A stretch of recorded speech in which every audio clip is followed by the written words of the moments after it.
Hello, folks, and welcome to Totally Tanked, the tankiest podcast in Tankville. I'm Rob. And hello, I'm John, and you're watching the Tanktainment equivalent of Wayne's World, and this is episode 80, recording and streaming live on 21 March 2026. There's a lot happening in the world. We will discuss the Epstein War in the second half of the show, but we'll keep it to century old tanks for those who get upset with politics in the show, at least for the first half. Rob. Today, we're diving deep on multi-turreted tanks, the landships, why they were wrong direction for armour, and what they can tell us about the way forward. Now, before we go any further, I just want to quickly address, on the live stream, we got a lot of comments happening before the show started. Raghav's joined us from Melbourne. Thomas has joined us from Champaign, Illinois. Annihilate has joined us from Seattle-ish. Tasman's here from Sydney, Australia, I'm hoping. And Red Rum X has joined us. Apparently we upset him with our treatment of the Leffer, the beer. And everyone's having a nice little chat, which is great. If you do want to join us for the live streams, probably best go to totallytank.net and sign up to the RSS feed or the email list, and we'll let you know when these things are happening. But, you know, we do appreciate everyone who watches the show in its long tail after we've gone live. Now, you can get Totally Tank merchandise, T-shirts, hats, mugs, miniskirts, etc. from redbubble.com. Just make sure to look for Totally Tanked. Redbubble is a bit of a sea of iniquity, and just make sure it's us. Jonas Bond's joined us. Hello, mate. Okay. And if you like the show, please hit the like button, leave relevant reviews, and on YouTube we hear leaving a comment is the gold standard just now, so drop anything down there and help us out. Now, on to the tanks. Rob. Now, first, we need to define what we're talking about when we say a multi-turreted tank. We're not talking about a little tower often at the corner of a building. We're talking about turrets, not sponsons, not hull-mounted guns, not cupolas with their own gun, not turrets with guns front and rear, not single turrets with double-decker guns. A turret is a rotating armoured housing mounted on top of the hull of the tank with a gun, which can include a machine gun, and the turret doesn't have to have a full 360-degree rotation, and it doesn't have to mount the main gun. I think we have, without quite specifying, landed at a point where it has to have a person in the turret as well. Remote control systems haven't really qualified for this, and certainly with the mouse had little flamethrowers on the corners, and we didn't count that. So, what do we need? More turrets. And a warning for this one, unless you know these vehicles, it might be a bit hard to visualise, so make sure to check out the slideshow running in the background on YouTube if you are just listening to the podcast. Or totallytank.net. We do put all the slides up on the website after the show goes up. It takes forever to upload photos into Squarespace. But anyway, yep. All right, let's start off with the tanks with only 2 turrets. And what have we got? The Vickers 6-ton. Which weighed 7 tonnes, a British export tank, not used by the British Army. Only 150 were built by Britain from 1928. The Type A version carried a machine gun in each of the 2 single-person turrets. They could traverse 240 degrees with an overlap of fire to the front. The Type B would mount a single turret with a 47mm gun. Much more effective. Even though Britain did not put them into service themselves, they were sold as export tanks to 16 different countries. Which is amazing considering how few they built. There's 16 countries. Everybody was buying 3 to 7. We have done an episode on the Vickers. It was one of our first online streams, it's a very significant tank because it was basically, we called it the training wheels of the tank world. Hoon Trend has joined us as well, so from Portland, Oregon. We do seem to have a lot of friends in Oregon. In the Pacific Northwest there. I've got to say, Oregon is very like the Australian Capital Territory. There's a lot of overlap in things going on there, but yeah. I think we get more sunny days. No. We get more sunny days. All right. Less skiing, though. Yes. 16 different countries who built them under licence, applying their own modifications and improvements, usually removing the twin turrets. See our episode 38. It also had a crew of 3. The T-26, the twin turret 8-ton Soviet light tank, it was one of these Vickers 6 tons built under licence with a few improvements. Of the twin turrets, they built over 1,000 of them, built from 1931 to 1933. Carrying a machine gun in each of the single-person turrets, or possibly a 37mm anti-tank gun. They were the most numerous of the multi-turreted tanks ever built, and the most numerous of the Soviet tanks at the start of the war. They had a crew of 3. The 7TP, a 10-ton Polish light tank, 24 were built from 1933 to 1939. They carried a single machine gun in each of the turrets. Crew of 3. It was one of the first tanks built with a diesel engine, just missing out to the Japanese Type 89, which was prompted by the Vickers tank being demonstrated in Japan, catching fire after an engine backfire. Yeah, remember, this was part of the process whereby the Japanese, who we normally paint as having no care for the life of their crews, said, we are not putting humans in a petrol-powered tank. And, for all that we like to pretend that the Japanese didn't care for the life of their crews, they were the first to make that decision. The 7TP had a 6-cylinder liquid-cooled diesel engine, providing better torque and improved range compared to its petrol-powered tanks equivalent. So it was based off the Vickers 6-ton and improved by of which the Poles had bought the most, I think, with about 30, and then they built these ones from themselves. Now, I just want to acknowledge we have a commenter who we can't name, Rob, and we'll just move on from that, from our point of view. Yes. Good to have you here. Yeah. Crew of 3. Then there was the M2A2, an 11-ton American light tank, 237, built from 1935 to 1937. Which is almost impossible to tell from the Vickers 6-ton with the 2 turrets. They are very similar looking vehicles. Yeah, they've got different guns in them. Sure, but they look very similar. Anyway, they carried either a 50 cal or a 37mm anti-tank gun in one turret and a 30 cal in the turret beside it. The first US designed and built tank. So again, the first US designed and built tank. Everything else had been the FTs and things like that, but the internationals. And the running gear of that M2, even though it was a useless tank in itself, would go on to really dominate American tank design. They got the running gear right first, which is a sensible thing to do, and then they finally got the turret right in the M4 Sherman. But yeah. All right, Crew of 3. It was fast, lightly armoured, and never saw combat, only ever being used for training. Hang on a sec. Tasman in the comments is saying, what about the Chartreuse? Tasman, my friend, we have so many multi-turret tanks. Don't judge us at 7 minutes into the show. They're coming. We'll get there. There is a process to all this. They're only used for training. The main reason for the twin turrets was the drive shaft from the tall radial engine sloped down and through the fighting compartment of the tank, so the crew would have to straddle it if they were to stand there, or they could have 2 separate turrets, each with one person in them, on either side of the drive shaft. So yeah, it was not the best design for it, but that was one of the reasons why you build these things, as a case of, where do we put this drive shaft in these little tanks? There was also this moment early in tank design where they thought that the drive sprocket had to be at the front. And what eventually they'd realised from neutral steering and just reversing was that tank tracks don't care where the drive sprocket is. So you can put it up the front if that works for you. You can put it in the back if that works for you. It just doesn't actually matter. And once they realised that, it was like, we don't need to put a drive shaft through the middle of the fighting compartment. As long as you've got your track tension right. Otherwise, if it's a little bit slack at the front and you're powering from the rear, then it can slide off the front. True, but if you don't have your track tension right, then you've got a bunch of other problems anyway. All right. Now, hang on. Hans Vormhat's joined us with Guinness, which is excellent. We like that. I saw the other day in the rugby that they've got a Guinness 0.0 these days. That's got to be... That sounds awful. I want no part of this madness. What kind of world is this? All right. The M2A2 was nicknamed the Mae West as the twin turrets rose up like a pair of beautiful boobs. That's what the Americans called it. You really need to spend a lot of time in the company of men before you start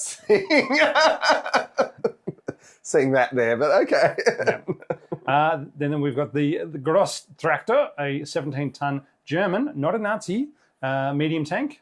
6 were built in 1929, mounting a 75mm short-barreled main gun forward and a machine gun in the rear turret. Now, this was this beautiful era of tank design where you could build a functional tractor and it be the basis of a tank, and you could build a tank and it be the basis of a tractor. Because, Lord knows an enormous number of Australia's 750-odd M3 mediums became tractors with the most of the fighting compartment ground off. But yeah. All right, so these 6 were built in secret, violating the Treaty of Versailles. They had a crew of 6. It was designed to be amphibious, but after testing and failures, including a death, the amphibious requirement was removed. By 1935, its design was obsolete, and it was relegated to training and propaganda. It was a heavy influence on the Nebu Bar... How do you want to say that? Fahrzeug. That's the most German word ever. But which just means new tractor, new vehicle design, I think it is what it is, something like that. And it's 3 turrets.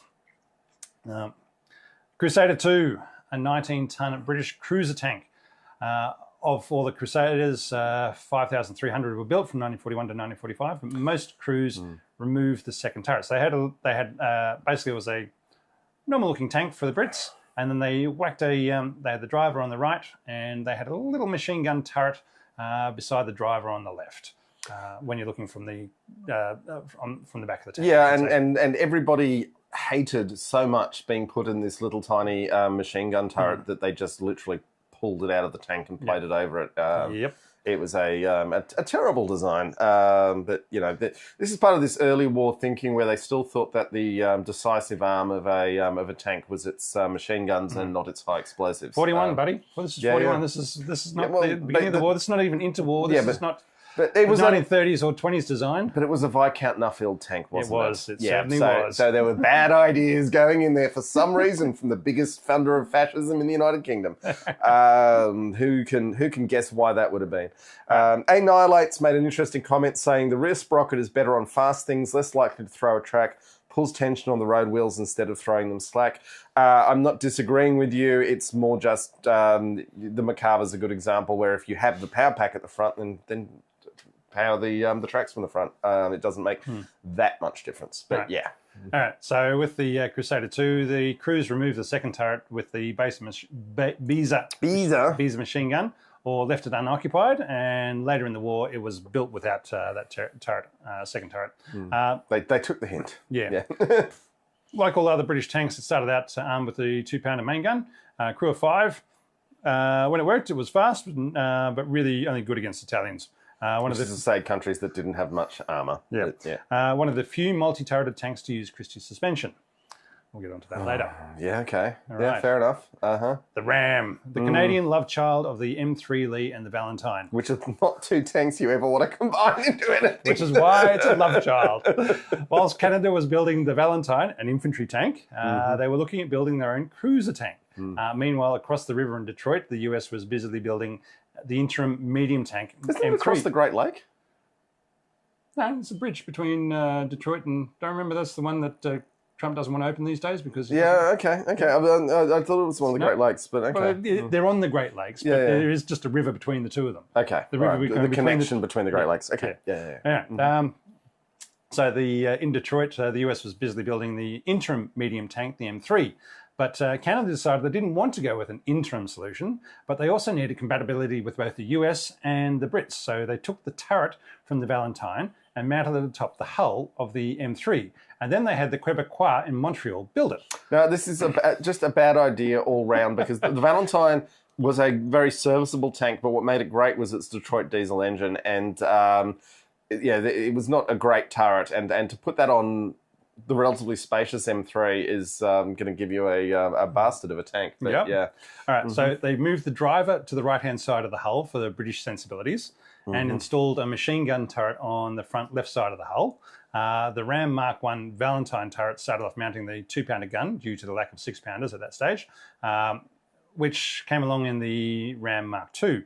The machine gun turret was soon removed. 2,000 of the 29-ton Rams were built from 1941 to 1943. Which is a lot for Canadian industry. But they built 4,000 Valentines. Remember that. I mean, you remember Australia didn't build that many tanks. No. All right, but none of the gun tanks saw combat and were only ever used for training. However, many of the Ram variants did deploy on operations, but I doubt any of them had their extra turret. Crew of 5. Now, Red Rum X has made the point that the Ambassador Bridge goes over the Detroit River that separates Windsor in Canada from Michigan. So, my apologies. My knowledge of Detroit is largely from being forced to land there, trying to fly to Washington, D.C. When snowstorms were happening. Anyway, it was horrible. All right, now, Rob, we've got a 55-ton Soviet tank that no one's ever heard of. Tell us about this. The SMK, named after old mate Kirov, who was the guy assassinated, who was mates with Stalin. He was mates with Stalin. He was assassinated, which then let Stalin start his purges of the military. The SMK, a 55-ton Soviet heavy tank. One prototype was built in 1939. It was designed as a competitor or replacement of the T-35. It was armed with a 76 Wait, the millimeter. T-35's coming, folks. Don't worry. Don't worry. It was armed with a 76 millimeter gun in the main turret and a 45 millimeter gun in the forward turret. So basically, it's just the guns that the other Soviet tanks are mounting at this stage. But this was the same thinking that went into the M3, which is that you want or even the Shah 2B, where you want a short-barreled, wide-caliber, heavy explosive lobber, and you want a small caliber, high velocity anti-tank weapon. And it wasn't until armor-piercing, discarding sabot came along that the wide caliber, high velocity discarding sabot came into being. That's still the dominant paradigm. But before that, your anti-tank guns tended to be actually quite small caliber weapons firing really high velocity rounds. Yeah. All right, so the 45 millimeter gun was in the forward turret and had a crew of 7. It was originally going to have 3 turrets, but the rear one was removed and a ball machine gun was placed in the rear of the main turret. So I almost feel like that counts as an extra turret when you've got the machine gun in the back of the... I've set the parameters, I've set the definition. The M3 Lee does not count, even though it's got sponsons, it's got hull machine guns, it's got a 37 mil in the turret and a cupola. It did have a turret on the turret with a gun in it. Anyway, a cupola with a 50 cal. No, it doesn't count. It doesn't count. No, even it's got 7 different guns, it doesn't count. Anyway, all right. The factory building the SMK also came up with a similar tank design with only 1 turret, which would then go on to become the KV-1. Even though it was only a prototype and did not go into production, it did face combat in the Winter War against Finland in 1939. It survived its first day of combat, taking heavy fire and not being penetrated. On the second day, the main turret was disabled and then it ran over a mine and was tracked. The crew was saved by the T-100, now, which we'll get to in just a second. T-100 now filled with 15 men and was able to retreat. The SMK could not be recovered until February of 1940, so this battle had taken place in December of 1939, when a Soviet force advanced far enough to secure the wreck. The Finns supposedly tried to recover it, but did not have anything big enough that could move something that heavy. Which is fair enough. In the end, it required 6 T-28s, again, we'll get to them soon, to drag the SMK back to the rear. It was railed back to Kubinka, where it remained in storage until the 1950s when it was scrapped. All right, T-100. Here we go. Not a futuristic robot, Terminator, but a 58-ton Soviet heavy tank, two prototypes built in 1939. Along with the SMK, it was considered as a replacement to the T-35 and was tested beside the SMK during the Winter War against Finland. The SMK was slightly faster and better than the T-100, but the transmission kept failing. Both were found to be too long and too heavy to be useful in combat and were passed over for the KV-1, which was also getting tested in Finland. Now, the KV-1, let's remember, is a very conventional tank plan, just with a bigger engine and a bigger, well, not a bigger gun, but a very big gun and a... It was more that it had lots of armour. And lots of armour, yeah, but it was very simple in its it had the same gun as these guys, the 76mm gun. Yeah. 76mm gun in a tank in 1939 was a huge gun, though. It's also called T-34. No, but I'm just saying that simplifying things to the point. Now, God Sent Engineer is joined the chat and he wants to know where the Baneblade is. We mentioned 40K later on. Don't you worry. Yeah.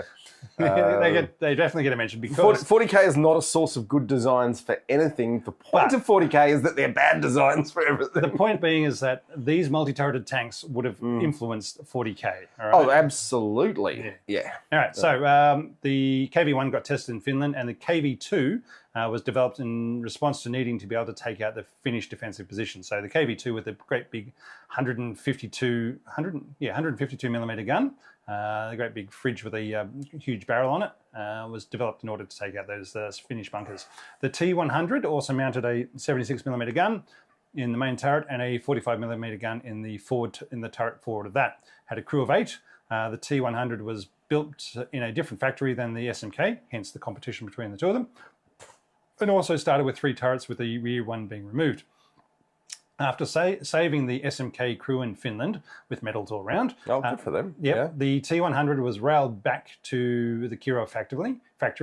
No, not the Kirov factory. They went to a different factory, sorry. And the 2 turrets removed from the tank, and a 130mm gun in a single turret was mounted on the hull, becoming That's a very big gun. becoming the Su-100Y self-propelled gun and used in the defense of Moscow in 1941. It's part of the Kubinka Museum at the moment, but only with the 130mm turret. Now, it's worth noting for Kubinka because it's kind of the holy grail of tank museum visitors because it's on a military base. You do need to contact them in advance. You can't just rock up. But the best stuff in Kubinka has been moved to Moscow's Patriot Park. So including the Abrams and the chieftains. And well, there's that as well. But it is. I mean, traveling to Russia is never simple or easy, and I have done it. But it's slightly annoying that they used to have all the good stuff at Kubinka, which was difficult to visit, but you could manage if you wanted to. And now they've split up the stuff, and it's quite a distance apart, but still doable. You know, if you're traveling to Russia for whatever reason, then Patriot Park and Kubinka might well be worth a visit, but it's not. I don't think they've done themselves a service in terms of being a tank tourism destination. Anyway. There you go. All right, now we get on to the Char 2C. Here you go, Tasman. Here we go. The 69-ton beast of a French super heavy land ship. 10 were built in 1921, 6 went into service and were the pride of the French army, but they did not fare well during the Battle of France in 1940. The largest ever operational tank by volume and dimension to see combat. It was armed with a 75mm main gun in the front turret and an 8mm Hotchkiss machine gun in the rear turret, plus another 7 Hotchkiss machine guns scattered around the hull. Crew of 12, yeah. So, yes, it's not the heaviest. There are heavier modern tanks, but it is still the biggest by volume, so it took up the most space of any tank ever. Look, built and it actually saw combat. This is kind of let's explore for a moment what goes wrong with the multi-turret tanks, because they get envisaged as being these land dreadnoughts, right? And that they can dominate the battlefield, but fundamentally the command and control of them and you know, ranging and fall of shot and all these things, it's very complicated. You know, warships that have multiple turrets have thousands of crew, and they're trying to get dudes who are rocking up and down on land in a way that when they're moving, that ships never have to worry about. To try and keep 3, 4, 5 different turrets all pointing at something useful, and then all these guns firing, and a commander still trying to keep track of what they're doing and why they're doing it. It's just one commander. Yeah. All right, question from the Gauntlet 860. How do we keep the beer tube going? It's we've actually managed to fit 7 beers in this one today. Yeah, so we fill it up at the start of the show, and then at the when it's empty, I put it down over here, and then we just go to the Commander's Reserve. We just go to drinking beers like normal people. Yeah. But in the middle here, we have a glycol tube that is keeping the beer cold. And anyone who follows us on social media will have seen the posts where when we start icing the tube an hour before the show starts is a thing. Purchased for us by our friend of the show, Clayton Ockerby from Workbench Hobbies, who has a much more successful YouTube channel than us. Much more. But hopefully... Oh, Rob, we forgot to mention we're going to Tankfest, Oz Armour Fest. Well, that's in the script. I know it is, but it's at the end, and we've got 16 people on the line now, so let's just mention... Oz Armour Fest. We're going this year, August in Cairns. End of August, yep. Yep. We would love to see as many of you as possible there. There will be beers over the bar. Mm-hmm. We'll be putting money on the bar. There's some talk there might be a panel, and we might be on it. There you go. But yes. Maybe we won't be. We can't speak until more things get resolved. But anyway, the point being is that, yes, we'll be up in Cairns for this year's Oz Armour Fest at the end of August. As long as the world's still here, I guess. And planes are still flying. Yeah. Hey, Woz has commented. Yeah, we'll see you there. And trust me, you haven't lived till you've gone drinking with Woz. Yes, there will be beer appreciation, I'm sure. Anyway, we'll see how we go. Anyway, but those are all the tanks with 2 turrets, John. But let's go more. Let's go more. But is that enough turrets? No, we need more turrets. So what's like Leonard Cohen in his late career had a great song. Oh, you want it darker? Let's go darker. You want more? We got more.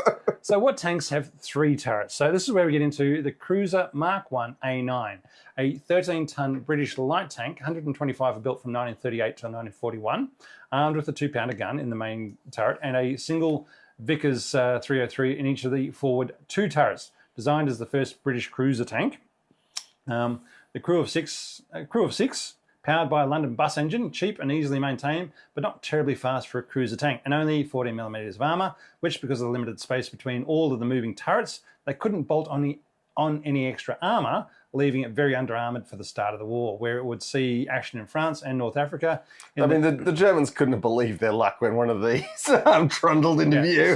Seriously, the turrets, the front turrets were built such that they could turn, and there was only a very limited space between their turning and the other bits and pieces of the hull. So that, as I said, they couldn't actually add any more armour on because there was just no space to be able to turn the turrets and have more extra armour. So you had the front machine guns were on the left and right of the hull, and in the middle was another little pop-up armoured section for where the driver sat and looked out from. So 6 guys in this tank, which is really quite small. All right, saw action in France and North Africa. In the desert, they usually left the turrets uncrewed. This is the one where they had 2 turrets and the driver all in the glacis of the tank. It was nuts. Yeah. In the desert, they usually left the turrets uncrewed as it was too hot, and they just roasted. Plus, it was pretty ineffective. The differing size road wheels and the unique suspension also saw the tank lose its tracks very easily. So that's what you want. Yeah. All right. And I've got to just comment here. I'll reiterate again that when you go look up pictures of this, if you haven't seen them, or check them out on totallytank.net, there were 3 men in the glacis of this quite small 13-ton tank. 2 of them in little turrets and one of them trying to drive the thing. And, it looks like it's been made out of sheet steel and rivets with machine guns pointing everywhere. And against an enemy with no anti-tank weapons, I suppose it would have been quite fearsome. But against anyone with even a basic anti-tank rifle... We are staunch defenders of the anti-tank rifle on this show. The boys' anti-tank rifle. Like the boys' anti-tank rifle, because the armour that was available at the start of the war was living in fear of a 20mm anti-tank rifle. All right, and hello to Monty Mace 2715. Hey Monty, good to see you here. And apparently Monty volunteers at Puckapunyal there you go. Museum. I was talking to one of the guys from the Bandiana Tank Museum the other day, and they said yes, they're handing over the museum after its refurbishments soon, but then they've got to do some final things, so it actually won't be open until June. You're talking about the Puckapunyal Museum? No, the Puckapunyal's now open. Okay, all right. Tuesdays to Thursdays from last weekend. It's the Bandiana one won't be open until June, which is Australian Army's logistics base. But yes, which is where you build and refurbish tanks. Well, of course. All the tanks. Whenever you want to refurbish a tank entirely and teach the people here how to work on tanks. So when they fail to refurbish a tank, they put it in their museum? Well, no. But the thing is, they've been refurbishing them for the last 60 years at Bandiana. They also does where you teach the apprentices / mechanics who learn how to actually fix the tanks. So they have tanks. If you ever want to steal a tank, there's one parked in Bandiana that'll be. It's only the architecturally designed building is... I can't wait till we get that takedown request from Defence. But okay. What's the next multi-turret tank we have to talk about, Rob? All right. The Medium Mark III, a 16-ton British museum tank. Museum tank. Museums on the mind. Medium tank. 3 produced in 1930. Armed with a 3-pounder gun in the main turret and a single Vickers 303 in each of the forward 2 turrets. Crew of 6, inspired by the 5-turreted A1E1 independent heavy tank. The project was costly and long and made redundant by the change in British doctrine to having light/recon tanks, infantry tanks and cruiser tanks. There was no need for a medium tank. Which was a bad doctrine, but yeah, it was better than having these things, so that was good. The 3 completed Medium Mark IIIs entered service as headquarters tanks in the Royal Tank Corps, one of which was commanded by Brigadier Percy Hobart, who later King of the Funnies. Who then became on to Hobart's Funnies. All 3 tanks were lost, destroyed by fire or scraps by 1940. A British officer was court-martialed for selling plans of the Mark III medium to the Soviets, which supposedly used them to help design the T-28 medium tank with its multiple turrets. So how do you feel about that, Sis? We've sold them the biggest lemon in the world. Sorry, I've handed over plans to the biggest lemon in the world so they could build even more lemons. And your court-martial, I should be getting a knighthood. Look, I've seen Americans get very angry that Australia sold the HMAS Melbourne, our aircraft carrier, to the Chinese on the basis that, we taught the Chinese how to build aircraft carriers. And look, my dad spent many years on Melbourne, and friends of his spent even longer on that thing. And the general view of everyone who served on her was that you would set back a country's naval aviation by at least 20 years by letting him have that dog of a ship. So not because Melbourne... You should be thanking us. You should be thanking us. We set back Chinese naval aviation by selling them Melbourne because it was a late World War II light fleet carrier that we had then kludged an angled deck and auxiliary boilers to run the catapults into in a way that you would never clean sheet a ship. So anyway, a similar thing is all I'm saying. But, yeah. Does America even say thank you? No. No. Do they? No. Ukraine sends anti-drone technology to the Middle East. Does America even say thank you? No. Yeah, they're not very good at saying thank you, apparently. Type 91, an 18-ton Japanese heavy tank. Pretty light for a heavy tank. Pretty heavy for a Japanese tank. One prototype built in 1931. It only had 20 mils of armour, carrying a 57mm gun in the main turret and a 6.5mm machine gun in the front and rear single turrets. Crew of 5. I just want to note that the Japanese Type 91 and the Type 95, which we're both going to talk about, there's a lot of photos online claiming, and the photos are the same, claiming to be both of them, and I'm not entirely sure what I'm doing there, but I've done my best with... They were mixed up quite a lot, yeah, because they were both running around at the same time, and there was a little bit confused. And because they were working on building these tanks, they were changing around the configurations of them because they were trying to figure out what's the best way to do this. And so they would pull stuff off, whack stuff on, and away you go. Now, here's our German thing. I'll let you say the name again. The Neubaufahrzeug, which means new construction vehicle. There you go. A 23-ton Nazi medium tank, 5 prototypes built in 1934. Even though the main turret has both a 75mm short-barreled infantry support gun and a 37mm anti-tank gun. So that's the main turret has 2 different guns coaxially mounted, which is awesome, and I really wish more countries had done that. Double-decker. It also has 2 front and rear-facing machine gun turrets. The idea actually separated. The idea eventually separated and became the Panzer III and the Panzer IV, which is why you have your 75mm gun in your Panzer IVs and your 37s and your Panzer IIIs. A crew of 6. 3 of them were shipped north in 1940 for the invasion of Norway, with one being lost and the others returning to Germany, where they probably took part in Operation Barbarossa. If not, they were all cut up, and if not destroyed, they were all cut up for scrap. Well, possibly, there's still tanks being discovered that have been, at some point in the war, they were used to create a culvert. And people are coming along and going, oh, there's actually a tank under this road, and that's worth a couple of $1 million to a collector now. Those detectorists with their little metal detectors going around saying, I found something here, it looks pretty big.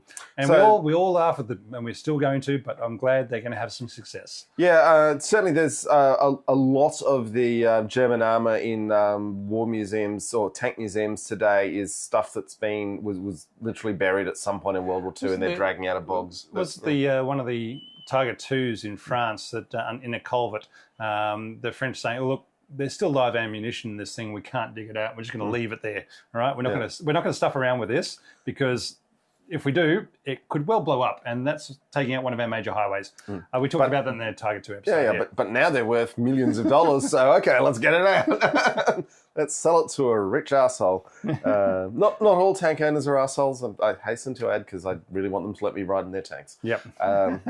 Type 95, Rogo Heavy, a 26-ton Japanese heavy tank. So they're getting slightly heavier, almost up to a buddy... 26 ton is very heavy for a Japanese tank, and a medium tank in anyone else's language. I was about to say, getting up to a Sherman. Look, 4 prototypes built in 1934. These were the next step along from the design of the Type 91. It mounted a 70mm gun in the main turret and a 37mm anti-tank gun in the forward turret, and a 6.5mm machine gun in the rear turret. Armour increased up to 35mm. It was possible they were used in China, and there are photos of them at the end of the war with some USGIs around one. Other possibilities are that the superstructure was removed from the top of the tank and a 105mm self-propelled gun and housing were mounted instead, much like the T-100. All right, the T-28, a 28-ton Soviet medium tank. 503 were built from 1933 to 1941. It carried a 47mm howitzer in the main turret and had 2 forward turrets with single machine guns, as well as a coax and rear machine gun in the main turret. Crew of 6. So again, 503 of these things made. Besides the little light tanks. I'm going to interrupt you. Tasman wants to know, why haven't we included the Tsar tank? It doesn't have a hull. I want to say that. There you go. That's my excuse. All right, there we go. I could be totally wrong, but off my memory of the design of the Tsar tank, I don't think it actually has a hull. All I remember is the wheels. Yeah. And then the little wheel at the back. Yeah, well, which we'll see, which we've got a design of, the Australian design in the slideshow. Now, someone should build a replica Tsar tank. That would get some crowds at tank festivals. There you go. All right, yeah. and you go. I just want to note that we do have a poll running. It's got 15 votes going, which is a lot for us. But it's deadlocked. Yeah, multi-turret tanks, 2 options. No one's ever put enough on versus we're always a small boy's dream. And it's 53% on no one's never put enough on versus we're always a small boy's dream. So this is your opportunity to... Yeah. Monty's saying that there's a Crusader 2 at Puckapunyal. Okay, that's there you go. Interesting to know. We'll have to get that road trip going at some stage, possibly after the Bandiana opens up again. Anyway, look, so that's 3 turrets, John. Surely that's enough turrets. No, we want more. No, let's look at the tanks with 4 turrets. Hey! All right. Well, realistically, 4 being an odd number for turrets, the OI, Japan... I mean, more than 1 is an odd number for turrets, really, but sure. All right, I'm just throwing... And realistically, I'm throwing the OI in here because it's one of the few... It's the only tank that I could find that actually had 4 turrets. So the OI, Japan finally figures out what a heavy tank should be. It was a 120-ton super heavy tank, 1 incomplete prototype, started in 1941, designed after... Now, it was designed after the defeat of Khalkhin-Gol, where the current army tanks of the Type 97 Chiha and the Type 95 Hargo were found to be deficient. It was designed to be a mobile pillbox in the wide open plains of Manchuria. It was to be armed with a 105mm gun in the main turret, with 2 forward turrets, each carrying a 70mm gun. Which is a big armament for that era. Yep. But yeah. And a rear turret with a double-decker machine guns. Not much is actually known about the OI. The main descriptions come from an engineer who worked on it, Shigeo Otaka, but there was very limited documentation available publicly after the war, all in Japanese. But more might be held by private companies in Japan. It was to have a crew of 11. So basically, it's one of the things where, yes, a lot of the Western countries running around Europe and so forth probably had a lot of speakers that could figure out their own things, but Japanese writing is difficult even for Japanese people. What was it? I think your brother said, look, most kids in Japan don't learn to read all the different versions of Japanese writing until they're about 15 or 16. So it's not a case of, you can learn in one go. Yeah, I'll never forget driving around Japan with my brother and his girlfriend at the time and realizing that they were reading what's called Romanji, which is the English characters on the road signs, because they were out of their own neighborhoods, so all the place name kanjis, they couldn't read either. Because, you've got the Romanji kanji and there's the other one, which, again, it all makes it hard to read. So that's 4 turrets. Yeah, so anyway, the OI, yes, it was designed. Yes, the prototype was starting to be built, but we don't have as much information as people would like to think, especially when it gets such a prominent role in various games, computer games. Anyway, 4 turrets. That's got to be enough. Got to be all the turrets you can fit on a tank. What do you mean there are tanks with 5 turrets? Are they even real? They are. What are they, you ask? Well, first off, we have the A1E1 Independent, a 34-ton experimental British heavy tank, only one prototype built in 1926. And it's the pride of Bovington's collection, but yes. Once they decided side sponsons were not the way to go, instead, let's have 5 turrets. The middle main turret housed a 47mm 3-pounder gun and it was surrounded by 4 satellite turrets, each with a Vickers 303 machine gun. Now, I've heard places like Wargaming describe it as the Vickers machine guns were designed to look like bigger guns than they actually were, but it's not. It's just they had a water-cooled housing, which is the same reason that the Australian Sentinel ended up, once they armoured the water-cooled housing, something that looked like a dick. But, yeah. Anyway, I just wanted to say the A1E Independent is mostly a set of machine gun nests with a moderately big cannon for the time, but not huge. But this is the idea of, oh, we've got an invincible thing because it's got thin sheet armor all around it, and we can dominate the battlefield. And someone just said, oh, well, how about we just have a 20 millimeter anti-tank rifle? Boom, you're dead. Right. Jonas has reminded me, katakana is the other Japanese written language. Oh, yeah, the ganas, hiragana, katakana. Yeah, they've got... They do have phonetic alphabets, but my point was just that Japanese people in Japan, because they put the Romanji characters on the highway signs, mostly rely on those to get around. Anyway, so the A1E1 had a crew of 8. The British generals loved the idea, and so did other countries wanting a heavy tank. They had firepower, defence against infantry, enough armour to break through enemy trenches. The left rear turret could even angle upwards to shoot at aircraft. So, oh, yeah, good. How is the little dude in that little turret meant to suddenly track an incoming plane? Right. Now we get on to the T-35. Hey, the greatest of the multi-turret tanks. A 45-ton Soviet heavy tank. 60 were built from 1934 to 1939. The only 5-turreted tank to go into production and see combat, armed with a 76mm short-barreled gun in the main turret, along with 2 diagonally opposite turrets with a 45mm anti-tank gun in each, facing front and rear, which sat beside another front and rear facing machine gun turret. It had a crew of 10. Now, let's remember the main legacy of the T-35 is that to move this enormous beast, the Soviets had to come up with a 600 horsepower diesel engine, which was the Kharkiv V2, which would then go on to power every Soviet tank until the 1990s. The early model T-90s relied on this variant, so this engine. So the legacy of the T-35 in terms of how do we move this enormous beast, we must have this colossal engine. They got Konstantin Chelpan to design it, then they murdered him. It was the design legacy of the T-35 is huge, just because of the engine. The rest of it was a stupid idea. but it gave them an engine that would endure longer than any tank engine has any right to have endured. All right, Monty's saying the beer tower is looking very sad, but there's still some left in it, buddy. We are looking very happy. Yeah, the main thing is we're outcomes based. Yeah, right? We are looking very happy. We're doing great. Right. Look, I'm positive that's enough turrets. No one would ever want to build a tank with more than 5 turrets, would they? Those were the real tanks that had lots of turrets. But what about the ones that were designed and went so far along the process that they started to be built, or even a prototype or mock-up were built?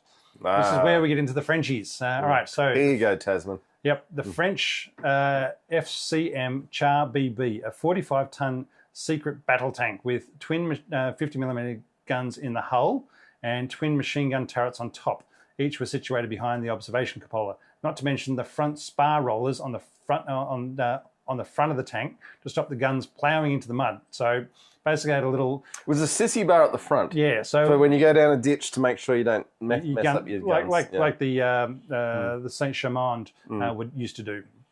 A mock-up was built and is supposedly still at the FCM La Seine-sur-Mer facility in France. So supposedly they've still got it, but they're not showing it to anyone. They should send that to Samoa so everyone can just go to one place in France to see their tanks. Yep. Anyway. The ARL Tracteur C, a 145-ton French super heavy tank, started in 1938 with a wooden mock-up built in 1940 but not completed. 12 metres long in order to cross 7-metre wide trenches. 8 crew. The mock-up was captured by the Germans and dismantled, and the designs destroyed. Mounted a 90mm and a 47mm guns in separate turrets, with both being mounted to the front of the hull. Not to be confused with the AMX Tractor C, 140 So here we go. We're back to tractors. Everyone's pretending they're tractors. But they're all Tractor C. Yeah, sure. I think is my point. Is that is that C for Shah? Probably. Anyway, 140-ton French super heavy Fortress tank started in 1939 with a mock-up built in 1940. But this is where, but they're like, okay, let's build a fortress tank. It'll be like a fortress. It'll be a mobile pillbox. And it's like, and what bridge can it cross? No, none. We don't. We got nothing. And how do we get it on a train? Oh, it's not going to get on a train.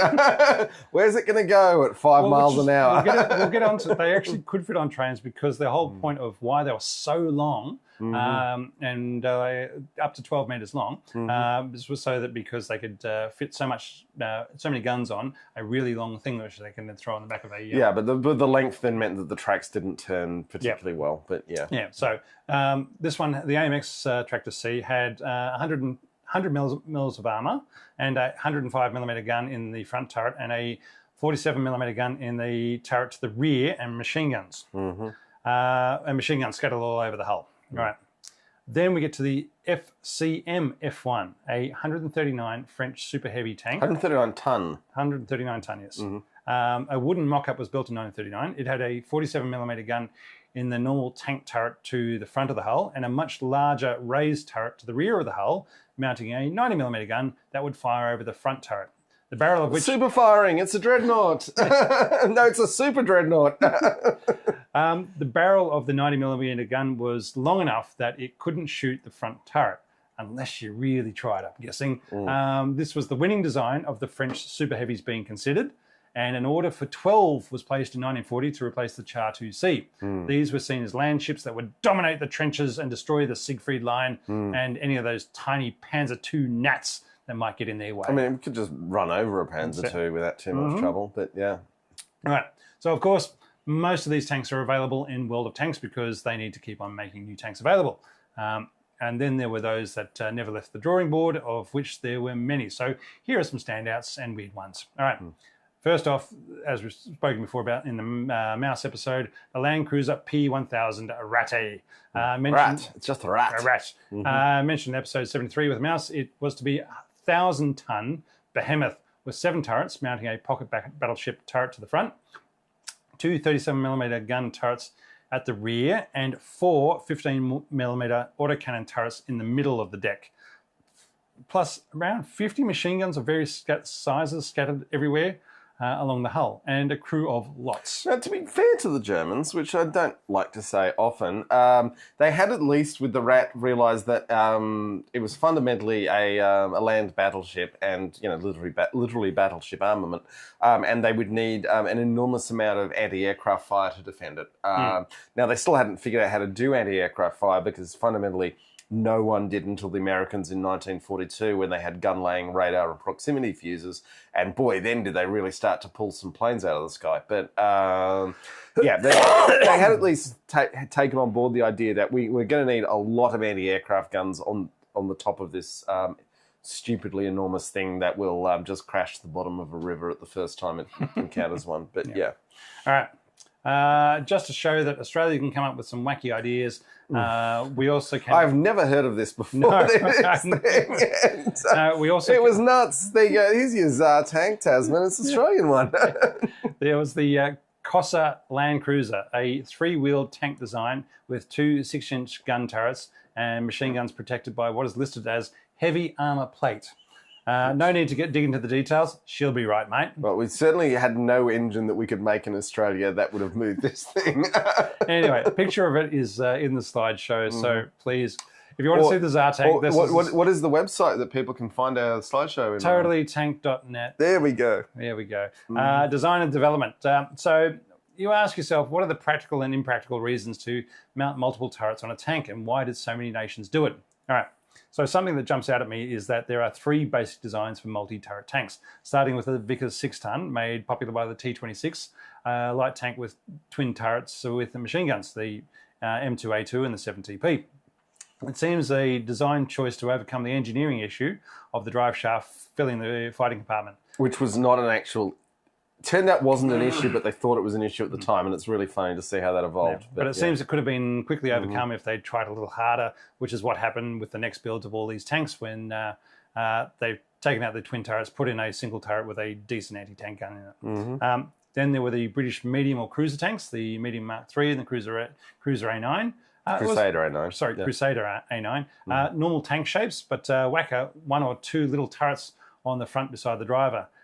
Was this because ball gunner mounts were for the co-driver weren't good enough, or because they wanted a larger area of fire down with the turrets able to turn to fire down the sides of the tank? But this is the problem with these stupid little turrets that they eventually realised and deleted them because of it, which was just that fundamentally the field of view of the guy was to the front, maybe a little bit to the side, but the guns could turn to fire down the side of the I know they could, but they had to be aware of that. And if the tank commander is aware of a threat down there, he can swing the main turret and engage it with a coaxial machine gun. Yeah. Anyway, so whether or not it was in order to be able to fire down the sides of the tank, like a turret bastion on a castle, whatever the case, the extra turrets were soon left empty or removed in the field, or before the factories started removing those extra turrets from themselves. And lastly, there are the long tanks, which is what most people think of when they're looking at multi-turreted tanks. The long ones, starting with the Char 2C and the A1, E1 independent, forming the basis for the T28, T35, SMK, T100, Type 91, Type 95, the OI, the Gross Tractor, and the Neubaufassung. A long hull with main turret and then front and or rear turrets to provide all-round fire, usually with a large caliber HE gun and a smaller caliber high-velocity anti-tank gun.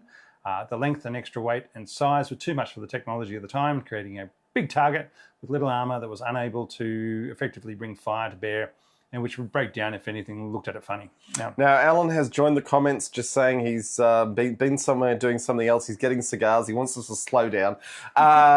Look, we've got a really good halftime interview coming up, and I don't know if you're going to like what we have to say in the second half, Alan, but we're just going to hope for the best. When the role of one big multi-turreted tank was split into two vehicles, the outcome was... This was always the better option, is to have a much better platoon of tanks and let each of them individually engage things. Yeah. But sometimes I talk too much about warships in this show, but there is almost no cases, even when you've got 4 or 5 or, in the case of Agincourt, 7 turreted battleships, they're still only trying to engage the one target at the time. And it comes down to what is the biggest gun you can fit in to engage that one target you're trying for. And if you need to engage multiple targets, you're probably in a very bad situation. Like, I know when Donald Trump launched the Golden Fleet Trump class battleship, it was firing at 15 different things. It's like, that is a ship that's about to go down. You're in a ship's in a absolutely abominable position when it's trying to engage more than one target at a time. It's nutty, but people had to learn. All right. Yeah. So, dividing them, your multi-turreted tanks up to into two different things, like the Panzer III and the Panzer IV. Look, even the Brits came up with the doctrine of the light recon tanks, cruiser tanks, and infantry tanks, negating the need for land battleships. But realistically, I mainly think it became, look, everyone else is doing it. They must know something we don't know, and if we don't do something different, if we do something different, we'll look silly, and then the French will laugh at us. Because the French laughing at you is what terrifies most people. I mean, French battleship design of the late 1800s would suggest that the French are never worried about anyone laughing at them, and are infinitely stronger for that. But yeah. All right. But why would nations want tanks with extra turrets? Here are some of the pros. A fast, light tank used to exploit gaps in the enemy line or to encircle a foe would likely be concerned mostly with facing infantry and soft targets. For this reason, small cannons and machine guns in separate turrets could be deemed adequate. It worked. Another reason for the bigger tanks is, as we're saying, it works on battleships. So why shouldn't you have multiple turrets on landships? Engage more and I go back to that being like, how many thousands of crew does a battleship have to manage that? And even then, they still only aim at one target at a time. All right. So they can engage more targets at once and pour on more fire onto a single target, making sure you hit it and destroy it. You also have another reason to have it is you have redundant firepower. If one turret gets knocked out, the vehicle can still be effective. Another reason is you had a gun for any occasion.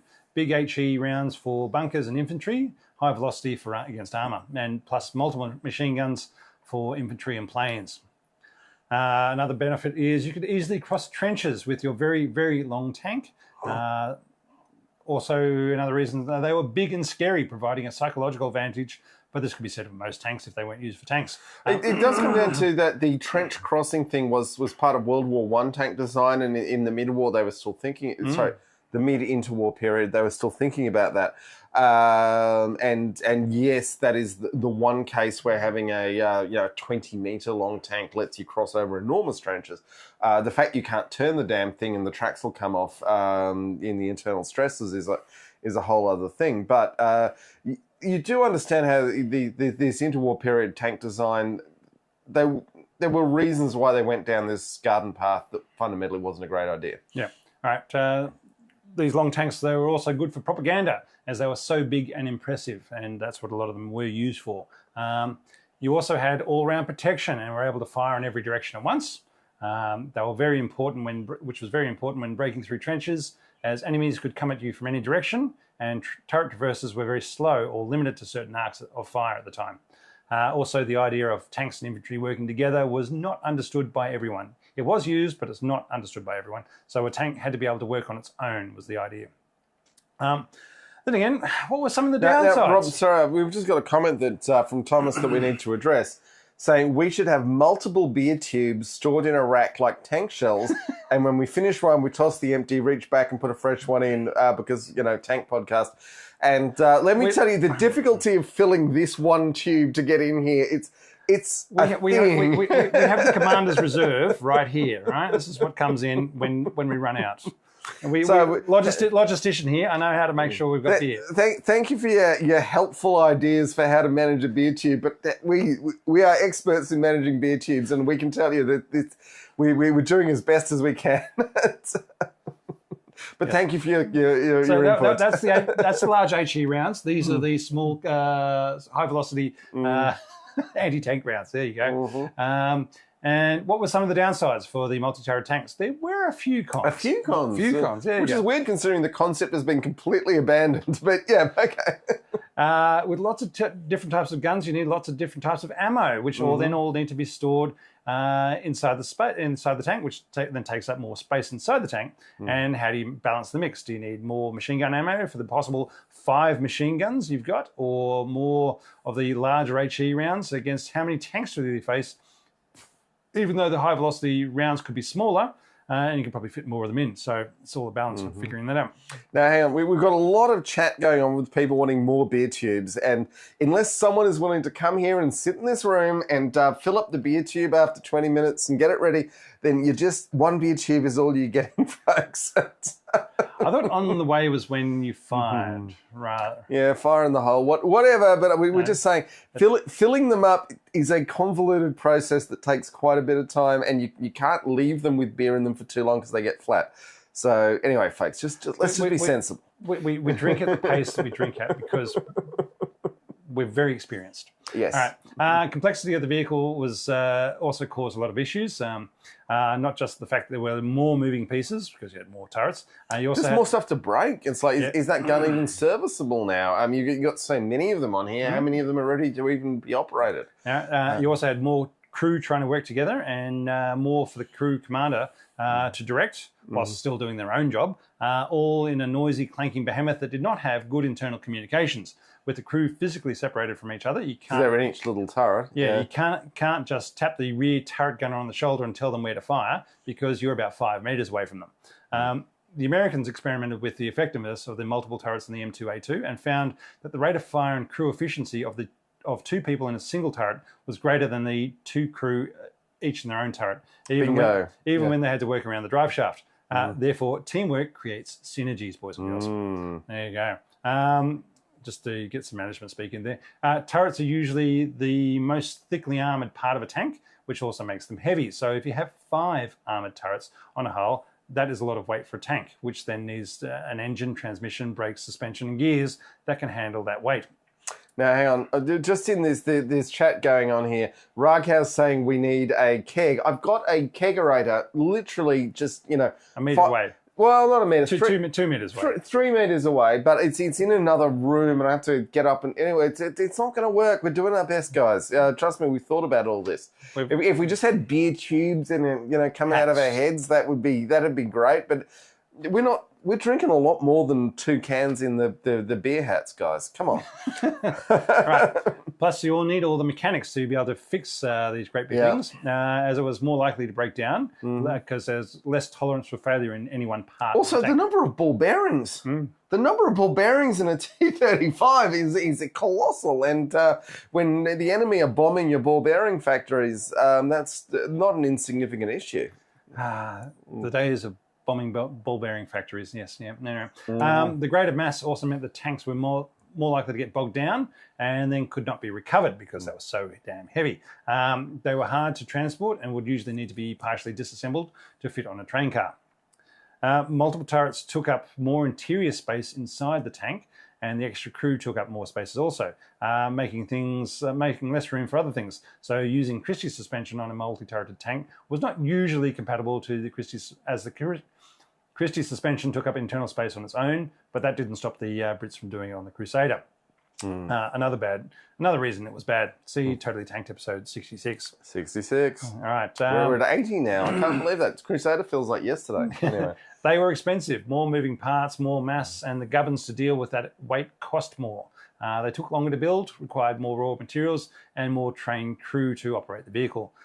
They could not manoeuvre well. The long hull made to cross trenches meant they could not turn well, and if you turned too hard, the tracks would slip off. They were a big target, the Char 2C being the largest operational tank by volume ever, usually very tall, but also the long length made them very easy to hit, especially with artillery, which as soon as you take a track off, you can't recover it, you can't do anything with it, and away we go. All right, conflicts. As we've discussed in episode 38 about the Vickers 6-ton, it was the first to fight during the Chaco War in South America in 1933. The T-26s were used in the Spanish Civil War. Both the Chinese and the Japanese were also using the Vickers 6-tons against each other in the 30s, but I don't know if they were single or twin turret tanks. The machine gun carrying twin-turreted diesel-engined 7TPs were used by the Polish Army in defense of Warsaw in September of 1939. However, the single-turreted versions with the 37mm Bofors that they'd built were much more effective.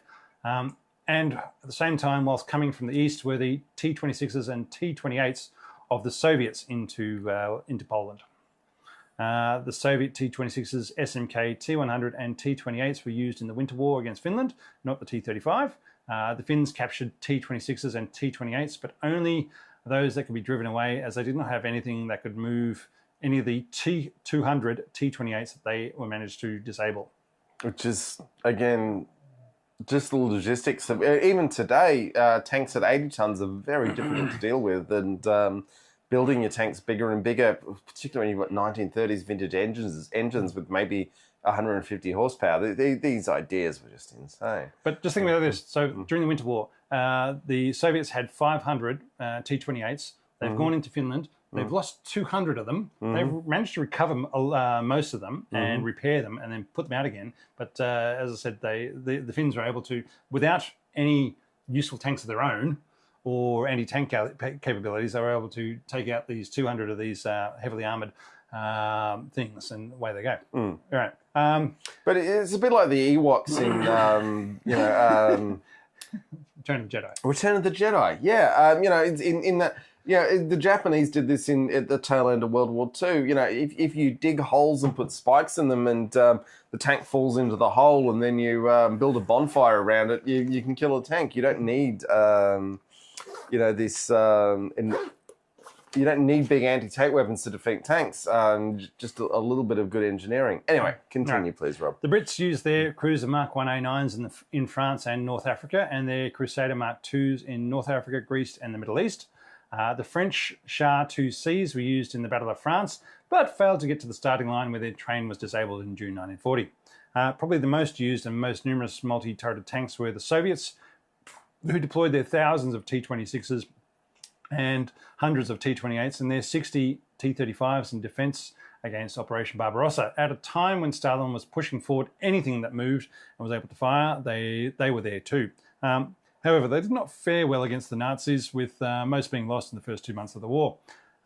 with the heavier tanks mostly being lost to breakdown and destroyed by their own crews. Soviet production was then focused on vehicles that had shown themselves to be much better than such as the T-34. The Nazis also used captured T-26s and T-28s, and one T-35 was made into a fixed German fortification after they spent some time inspecting it and saying, yeah, we're not going to do this. Legacy. From the old to the light, the super heavies and multiple turreted tanks were seen as a viable design to provide all-round fire whilst engaging multiple targets. I feel the main legacy of these vehicles is not their place in history, but instead their place online with games such as World of Tanks, making the impossible and impractical designs that were never built something they can see and command and have fun with. Look, I just think there that the interesting thing is that the same reason why these tanks don't work in World of Tanks or War Thunder, which is that it's really hard to coordinate multiple points of view from each of the turrets and integrate the fire control, is exactly the same reason why they actually failed in real life. That's, I don't know what it means, but it's interesting that it's the same problem. Look, from the game's point of view, including these tanks means, first, there are more tanks for users to buy, collect, and secondly, they can make them have whatever strengths and weaknesses they want. So you can have Tier 5 super heavies instead of them all being all high-level tanks, and no one can say, there's no way your FCM Char BB could bounce my shot or penetrate my armour, because they're all a bit of a mystery. And lastly, as tank dorks, we like to find new knowledge of things, and we didn't know that of things we didn't know, and to most people, these are all unknown vehicles until they are available to play. Now, just quickly, Monty has asked a very good question. When was the last multi-turret tank designed? And I would argue that 1941. Well, no, I would argue current tank designs where you've got the main turret and they're putting a remote weapon station on top probably are getting pretty close to being a multi-turret design. But it doesn't fit my definition of having the turret on the hull. There's no human in the turret. Yeah. Well, I guess my point is that it's got to be on the hull, not on the existing turret, and then it just becomes a cupolas on cupolas on cupolas. Yeah. Gauntlet's asking if we've covered the Puma or the Strikers M1128. No, we haven't done wheeled vehicles a lot because we're pretty broad in our view of what a tank is, and broader than a lot of people are happy with. But we do want tracks. Yep. Yeah. All right. We'll definitely cover this. We probably will. We mention those sort of things. Because arms limitation treaties include wheeled vehicles as tanks. So if you want to talk about a definition, that's a really good one. And what happens when you fire your 120mm gun sideways from your... you flip over. Your eight-wheeled wheeled vehicle, you flip over. Okay. So anyway, other bits of legacy. There's also fun for other genres like bolo tanks. The great big, huge, gigantic space ones, Bolo. And Warhammer 40K. Or Ogre, but yeah. And Warhammer 40K with all their Bane Blades and Land Raiders and everything else. Look, and also something we've been missing for a while. Yes, Girls on Panzer does have a number of multi-turreted tanks in the anime and manga. The new Bao Fazarang, the 7TP, the T-28, T-35, and the OI all make an appearance. And with that, boys and girls, we're going to refer to the poll, John, if you want to bring that up. So the poll is now at 52% for saying that multi-turret tanks were always a small boy's dream. No one's ever put enough on is now relegated to second place, but not by much at 48%. 21 votes, which, as we've said, is quite a lot for us. Okay, that's the poll. So... Okay, folks, we have a chat now with, we've had him on before, Jack Bauscher, who is a history teacher and has written 2 books now, and we're going to talk about his second book. And it's a very interesting story that I guarantee you almost no one's heard of. So, yeah, we will be back in the second half. We've got a lot to say about things happening in the world. Less stuff about tanks, but... There'll be tanks involved. Anyway, I look forward to... I'll give you a slight hint. Firefly. Yeah, Firefly is going to be in there. So, yeah. Anyway, keep the comments coming. We'll be upstairs responding to them. Drinking beer. So, yeah. Let's go. Here we go.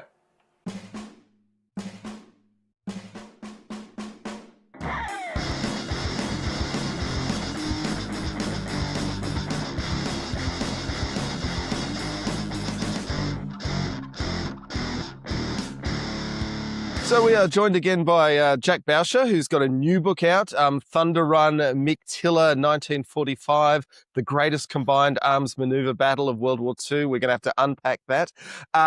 Jack, welcome back to the show. It's really good to have you on again. Yeah, thanks so much for having me on, guys. It was so much fun last time. What I love about Totally Tanks is the fact that we can get into the nerdery of the stuff. That's what I love. Oh, yeah. We're all for that. So your first book, Forgotten Armor, which my dad is a big fan of, and he's a very tough marker of World War II history. When we talked to you about that, it was your first book, and now you're doing all the big history festivals in the UK. I've just heard you've got another book coming out. You're working on it.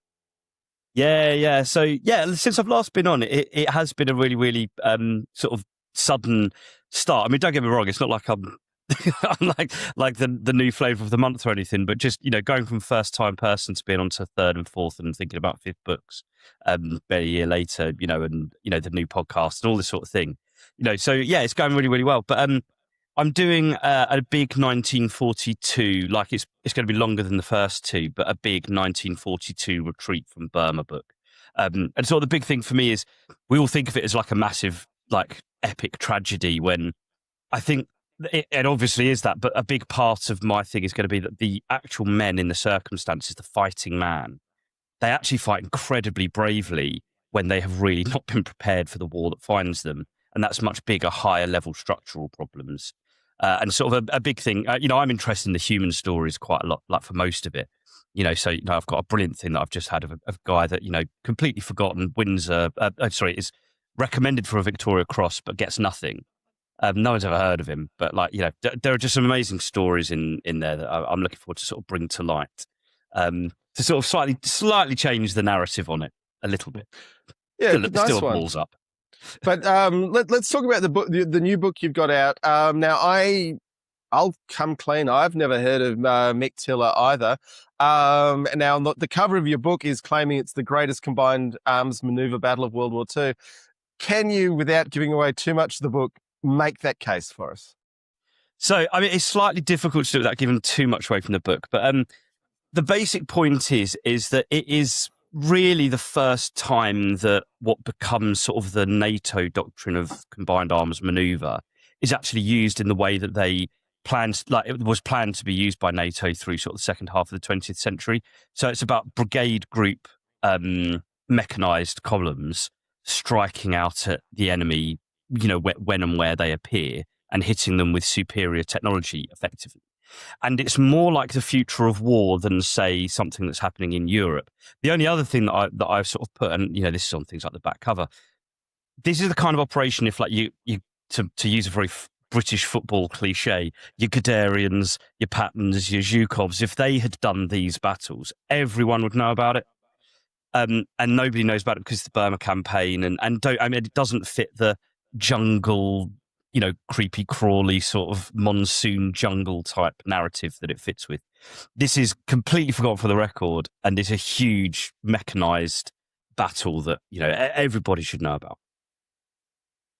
And I've in the Amazon reviews, you've had a crank going at you, thinking that you missed a regiment that was involved, but it was funny to see another commenter having a go at him. It's like, no, they weren't there. They were. That's that guy. He said, like, why haven't you included this group? They had Shermans as well. Yeah, there's training on Shermans in India. Well over 1,400 miles away. And because of the weird route you have to take back to India, it's on the road, it's 2,500 miles away. As it happens, they're not relevant, mate. But, India, quite a big place. Yeah. Yeah. I mean, these guys this happens 80 miles behind Japanese lines. That's the other thing I should have said. This happens 80 miles behind Japanese lines. And even then, they're 700 miles from their logistical base, which is 1,500 miles from the training centre that unit was at. It's just some people. Yeah, I mean, it's even as we always claim we're enthusiasts, not historians. It always pays to pull out the map and look how where things actually are. It's just this week as we record with the Western Iraq, possibly firing surface-to-air missiles at fuel tankers. It was a case of that's a long way from Iran. Just get the map out, have a look. Yeah. But to go back, so the main units in Mektila, as I understand it, are mostly Indian Army. Obviously, under the British Raj, but Indian Army pre-partition India. Yeah. So, do you think the fact that were there? I mean, obviously, there were British officers involved, but in this battle, was it mostly an Indian affair against the Japanese, or no? There was West African and East African units as well. Yeah. So, I start the book with the East African units that are striking out from Imphal, but the main battle at the town of Mektila, the place that no one's ever heard of. That is that there aren't Indian troops there. There aren't African troops there, but they are the ones that are doing the main fight out of Imphal at the end of second half of 1944. But no, the main battle that the book's about, it's primarily Indian troops. So the two squadrons of Shermans are both regiments of Shermans that go. They are both Indian Army, and interestingly, in partition, Probyn's horse went to the Pakistani army and Deccan horse went to the Indian army, which is also interesting. It's one of those ones where you've got officers that 20 years later, junior officers 20 years later are senior commanders in like the Indo-Pakistani war or 30 years later, which is really interesting. But yeah, so there are two Indian regiments tank, and also then in the 17th Indian Division, you have a handful of British battalions, but two-thirds of all of the fighting men are Indian in the infantry, plus then two regiments of Indian tank crews as well. So yeah, it is very much an Indian affair. And they were fighting against the Indian National Army on the other side as well. Yes, so when they cross the Irrawaddy, there are a couple of detachments of INA. The interesting thing is they do have a slight stroke of luck. There's no evidence that it's deliberate, but the divide between two Japanese armies, the 28th Army in the south and the 15th Army in the middle, it happens to be the town they go for is the agreed boundary between those two armies. And so, any boundary between any two units is going to be a bit of a muddy affair of, big hands on little maps deciding who's in charge of what. And so they've stuffed in a couple of INA units to sort of make sure they've got some sort of crossover. And it makes that initial fight, whilst they do have some Japanese stiffeners, there are elements where they are able to push the crossing. The longest river crossing opposed river crossing in the Second World War as well. And they do manage to force it with a bit of firepower. Yeah, with Slim's 14th Army, it was the largest Commonwealth Army under troops, just under 1 million troops under orders at that stage, and they're all volunteers. So the Indian Army in total. Sorry, go on. No. Yeah, the Indian Army in total is 2.5 million men. And 1 million of them are directly facing sort of the Burma threat. And then you've got the other theatres, those that are in training and the administrative and logistical sides as well. Although once they're south of the Irrawaddy, they are outnumbered by the Japanese. So the Irrawaddy is the great river that sort of divides Burma in two. And they have to cross it to get to Mektila, which is another 80 miles, further south east of the Irrawaddy crossings as well, about 80 miles.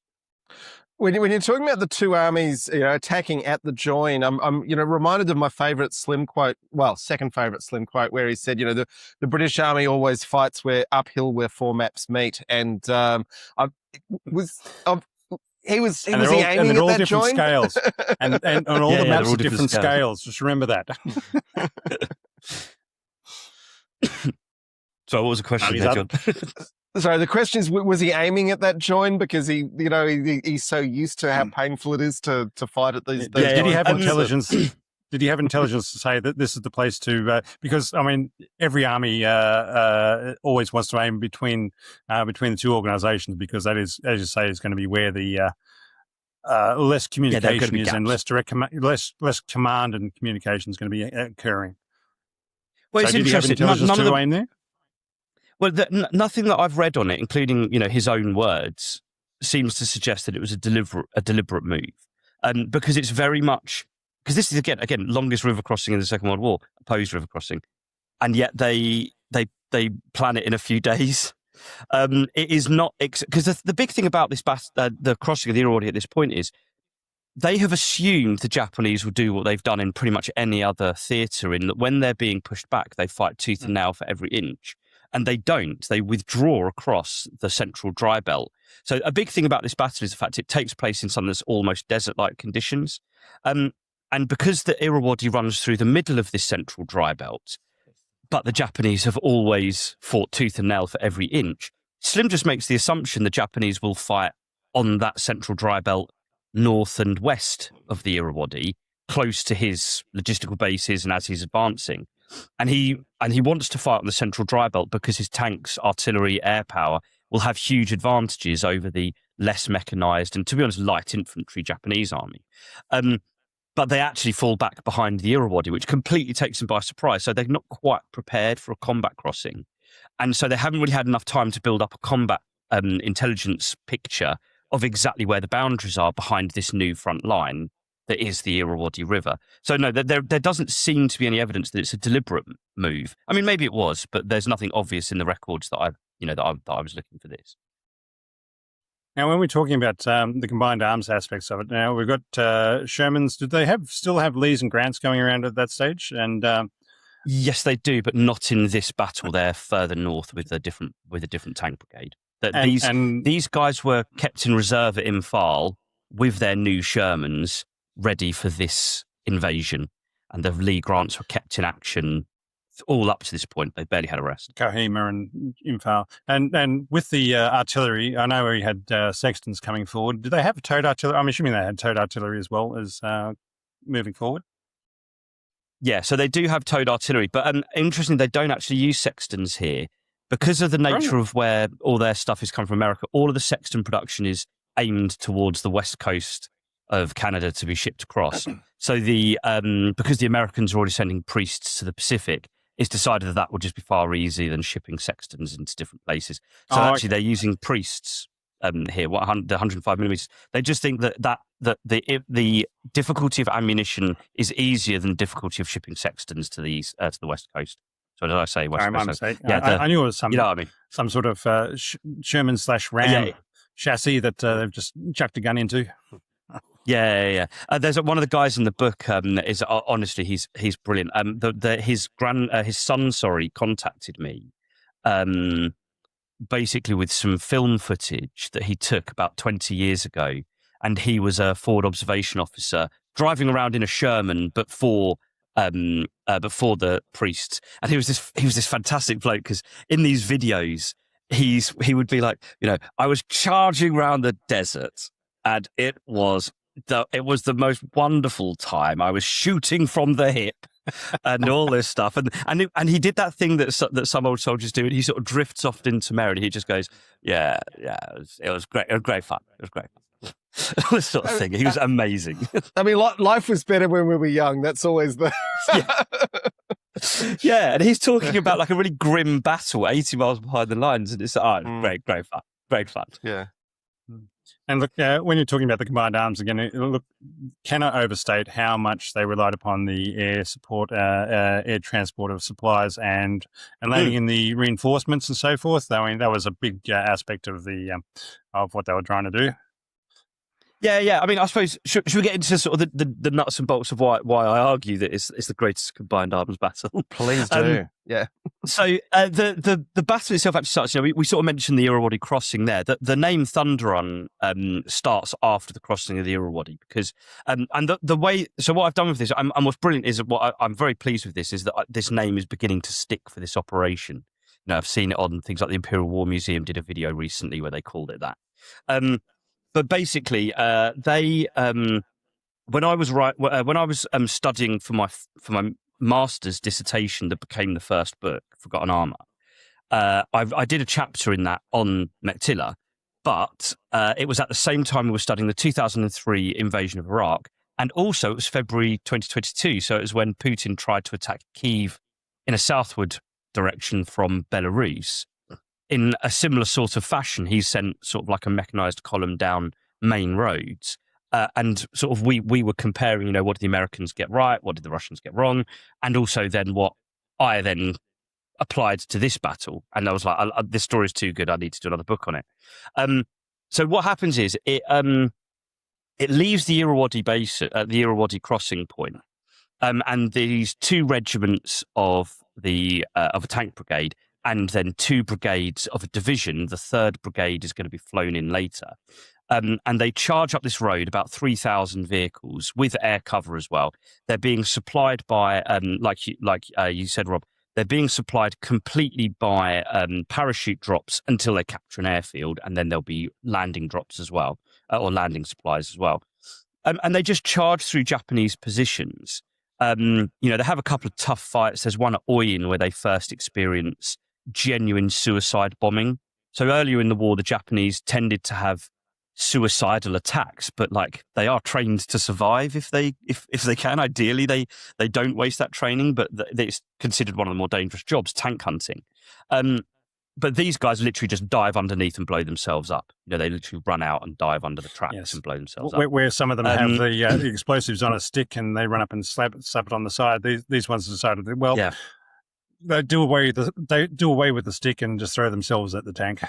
Yeah, so one of the guys describes it. They charged through some infantry out of a bush, holding the explosive like a rugby ball.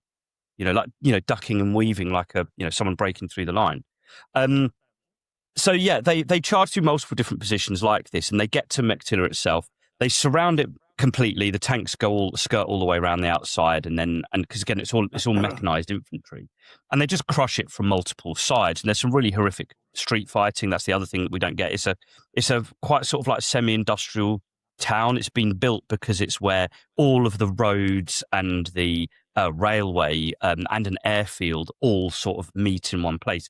So the Japanese have turned it into a massive supply hub. And the other thing we've not really mentioned is the fact that Mandalay, about 100 miles north, that's the obvious target. Everyone's heard of it. It's the old capital. There used to be a big British administrative base. On the way to Mandalay.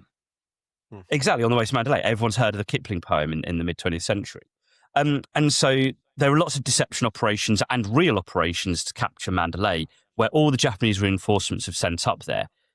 Capturing Mektila closes them in to the central dry belt so they don't withdraw again. Slim's nightmare is if the Japanese withdraw again into southern Burma, where it's jungle and paddy field again, they're out of the dry belt.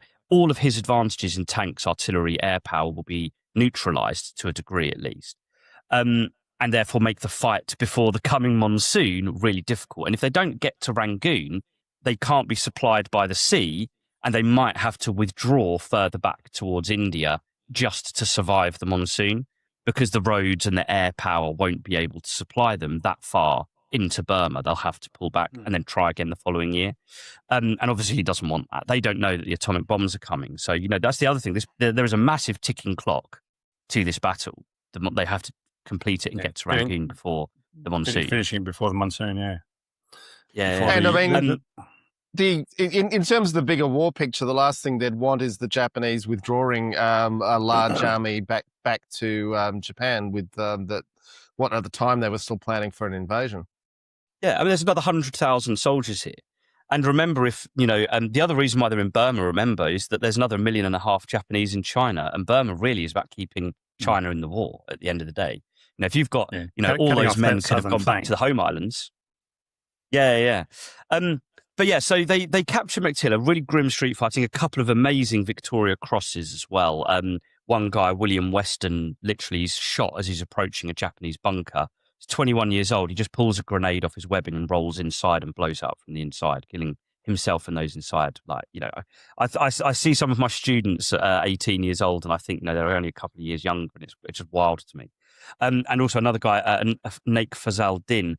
He gets stabbed by a Japanese through the chest with a samurai sword. He pulls it out and still kills the Japanese guy, and helps another friend who's also being attacked by a Japanese soldier as well. And he then crawls off, he then gets, he doesn't crawl off, he gets taken off and dies the following day or a few hours later in the dressing stations. But yeah, so a really grim street fight. And we don't think of that in the Burma campaign because it's like a semi-industrial European transport hub kinda. There's a railway station. You read descriptions, it sounds like Stalingrad, because it's like they're talking about the dust and the brickwork. They're fighting through a factory, a warehouse, a railway station, all this sort of stuff. It's those sorts of descriptions. But the thing is, then because they're sorry, go on, Rob. Go on. I was going to say, and Slim was, as you said before, Slim was very worried about it was going to turn into a months-long campaign to dig them out of every building, out of every hovel. But instead of 4 days later, they'd cut everything off and repulsed any of the reinforcements coming in, and they managed to take the town and secure the central Burma. Yeah, so the problem they have, though, is that they know that the Japanese are going to come back at them. They will send reinforcements because, again, the beauty of attacking Mektila is the fact that because it's all that supply hub, the Japanese will need it. So they have to send reinforcements, which will then make the fight at Mandalay easier. But this is where the big combined arms thing really actually comes in, because the Thunder Run is one part, but then as those reinforcements arrive, David Punch Cowan, who's been in charge of the 17th Indian Division since the Sitang Bridge disaster in February 1942, so he's 3 years in now, as being commander of this division. He sets up brigade boxes around the town, because he doesn't have enough men to make like a continuous line, but also a continuous line of, say, trenches wouldn't suit the troops that he has with him, the tanks and so on. And so the idea is, we mentioned self-propelled guns as well.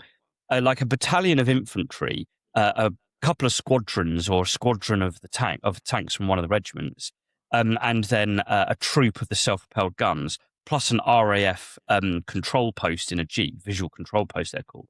They then ride out, and sort of 6 of them a day are just sweeping arcs around the compass in every direction, and destroying any Japanese build-ups that arrive. And the Japanese help them out with this because their doctrine, not unlike, say, the Germans in the Second World War and the First World War, the moment the enemy captures something, you counterattack it quickly before they settle. But the trouble is that means that these sweeps can destroy the Japanese piecemeal as and when they arrive. And that's really where the combined arms thing comes in, because what you have is these soldiers riding on the backs of tanks, riding into battle, dismounting 1,000 yards from the Japanese position that's been identified. And we should say that the locals are reporting in because they can see what way the wind is blowing, and they're coming in and reporting to the British as well. There's aerial reconnaissance. What was it called? The Anti-Fascist Freedom Associate League, or the Anti-Fascist League, or something? the Anti-Fascist League. Yeah, such a great name. And there's loads of this sort of. Yeah, and they're all coming in. They're all coming in and telling them what's going on. It's interesting because the guy that's doing this actually ends up in the Ted Heath government. He's like a British ambassador to the UN in the 70s, things like that. But he's a young intelligence officer on the staff of the 17th Indian Division here.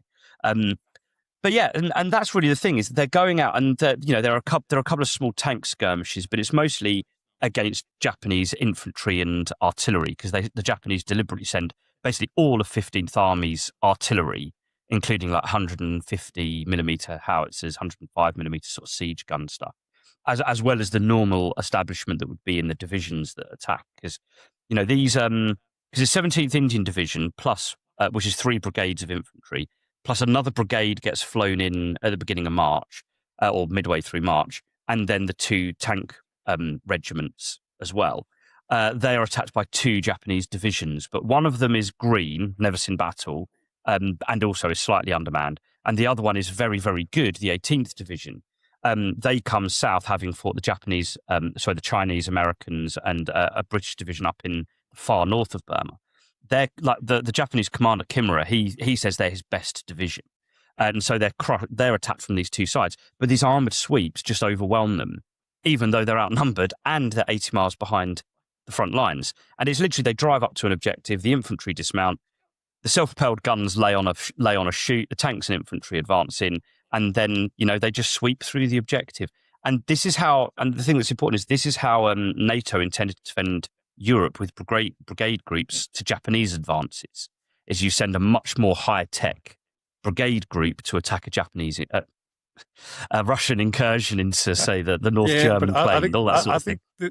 It's a slightly false equivalency there, because I think the Russians would have had a lot more anti-tank capabilities than the Japanese had. That's very true. That's very true. But No, but the doctrine is what I'm talking about there. The idea of you send a brigade group. I'm not saying it would, like, you literally copy and paste it and it's just as easy. No.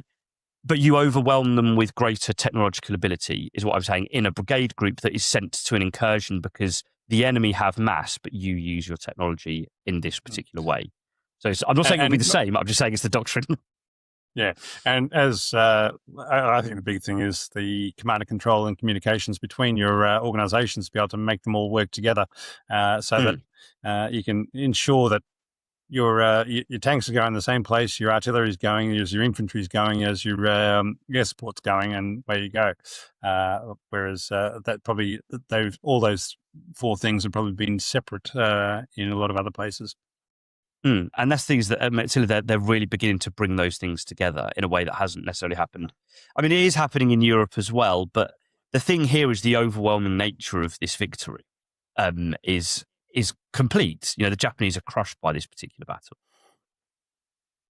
And it's easy to forget if you only look at the second half of World War II, just how good the Japanese were in the first half of the war. And, you know, they really cleaned the clocks out of Western units that had significant positive records up until they came up against the Japanese. The Japanese weren't soft pushovers in any way. And it's a real tribute to the way that lessons were learned and, you know, things were accomplished late in the war that were unthinkable not that long before. Yeah, there's a really professional culture in the Indian Army that survives the massive expansion.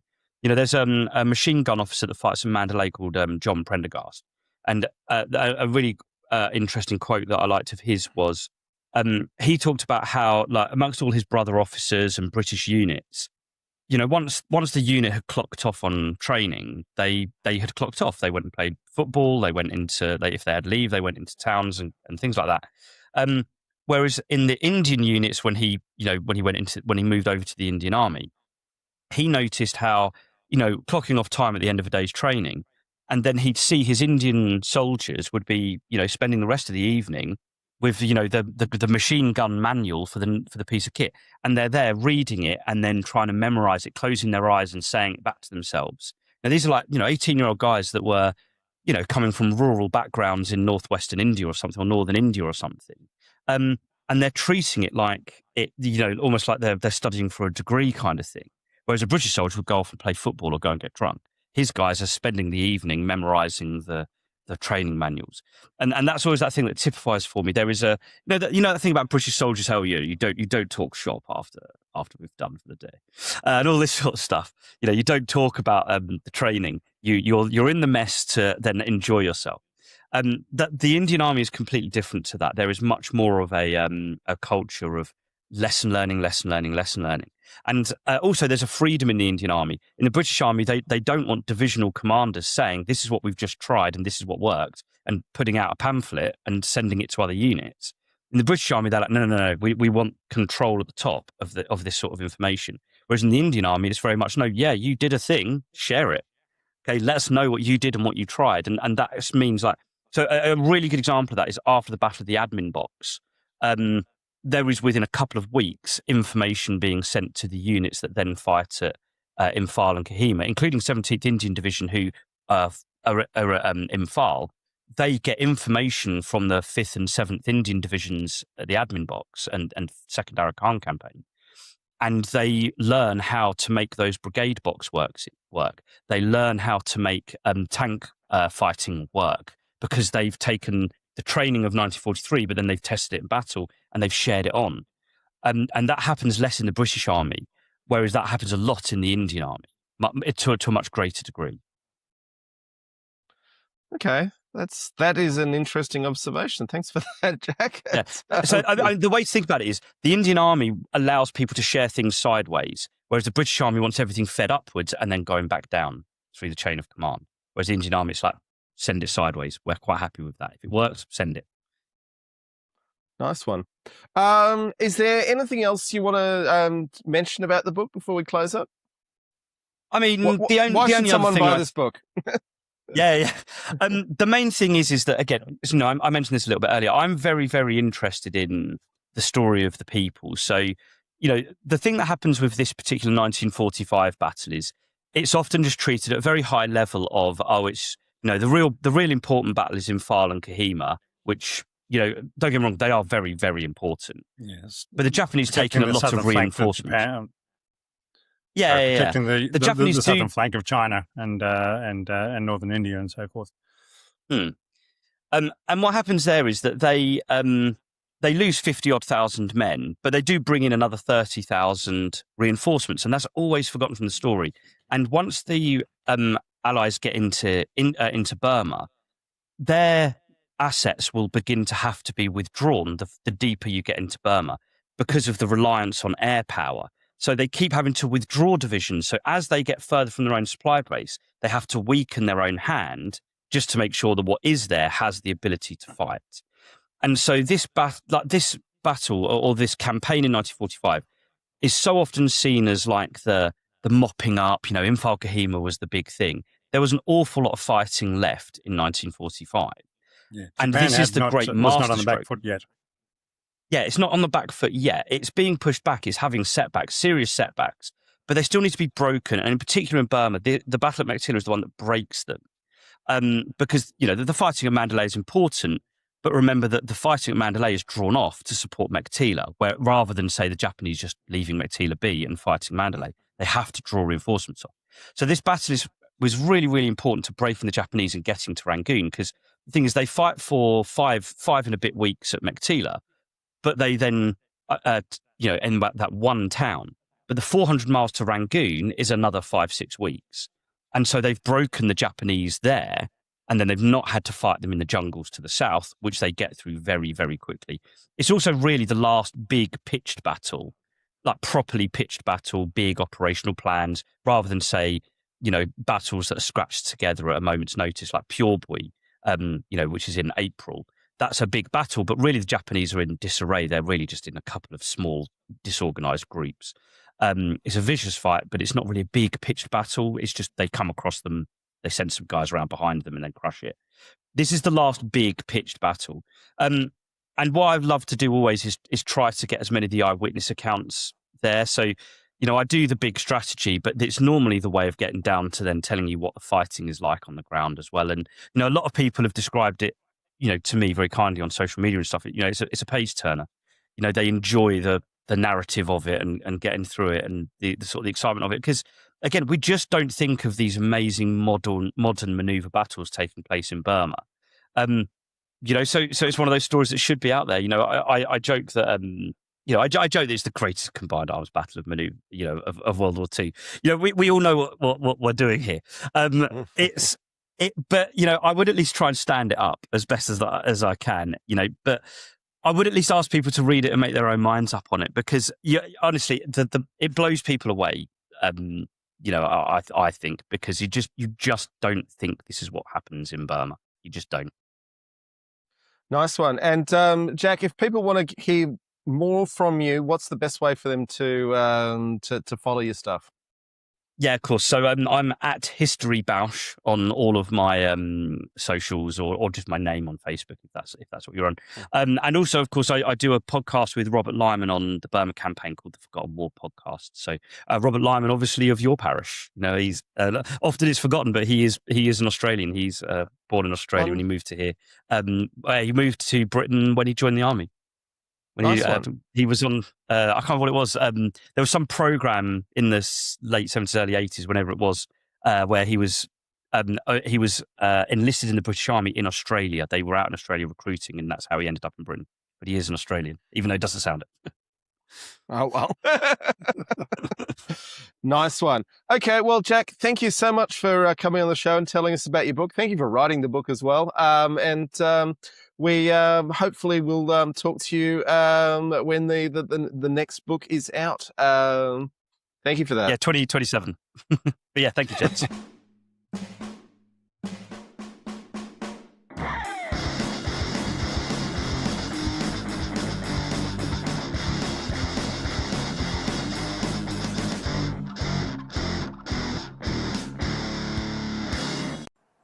Okay, folks, so I hope you enjoyed that chat with Jack Boucher, and I hope as many of you as possible go out and buy his book because it's a fascinating read, and he's an author worth watching.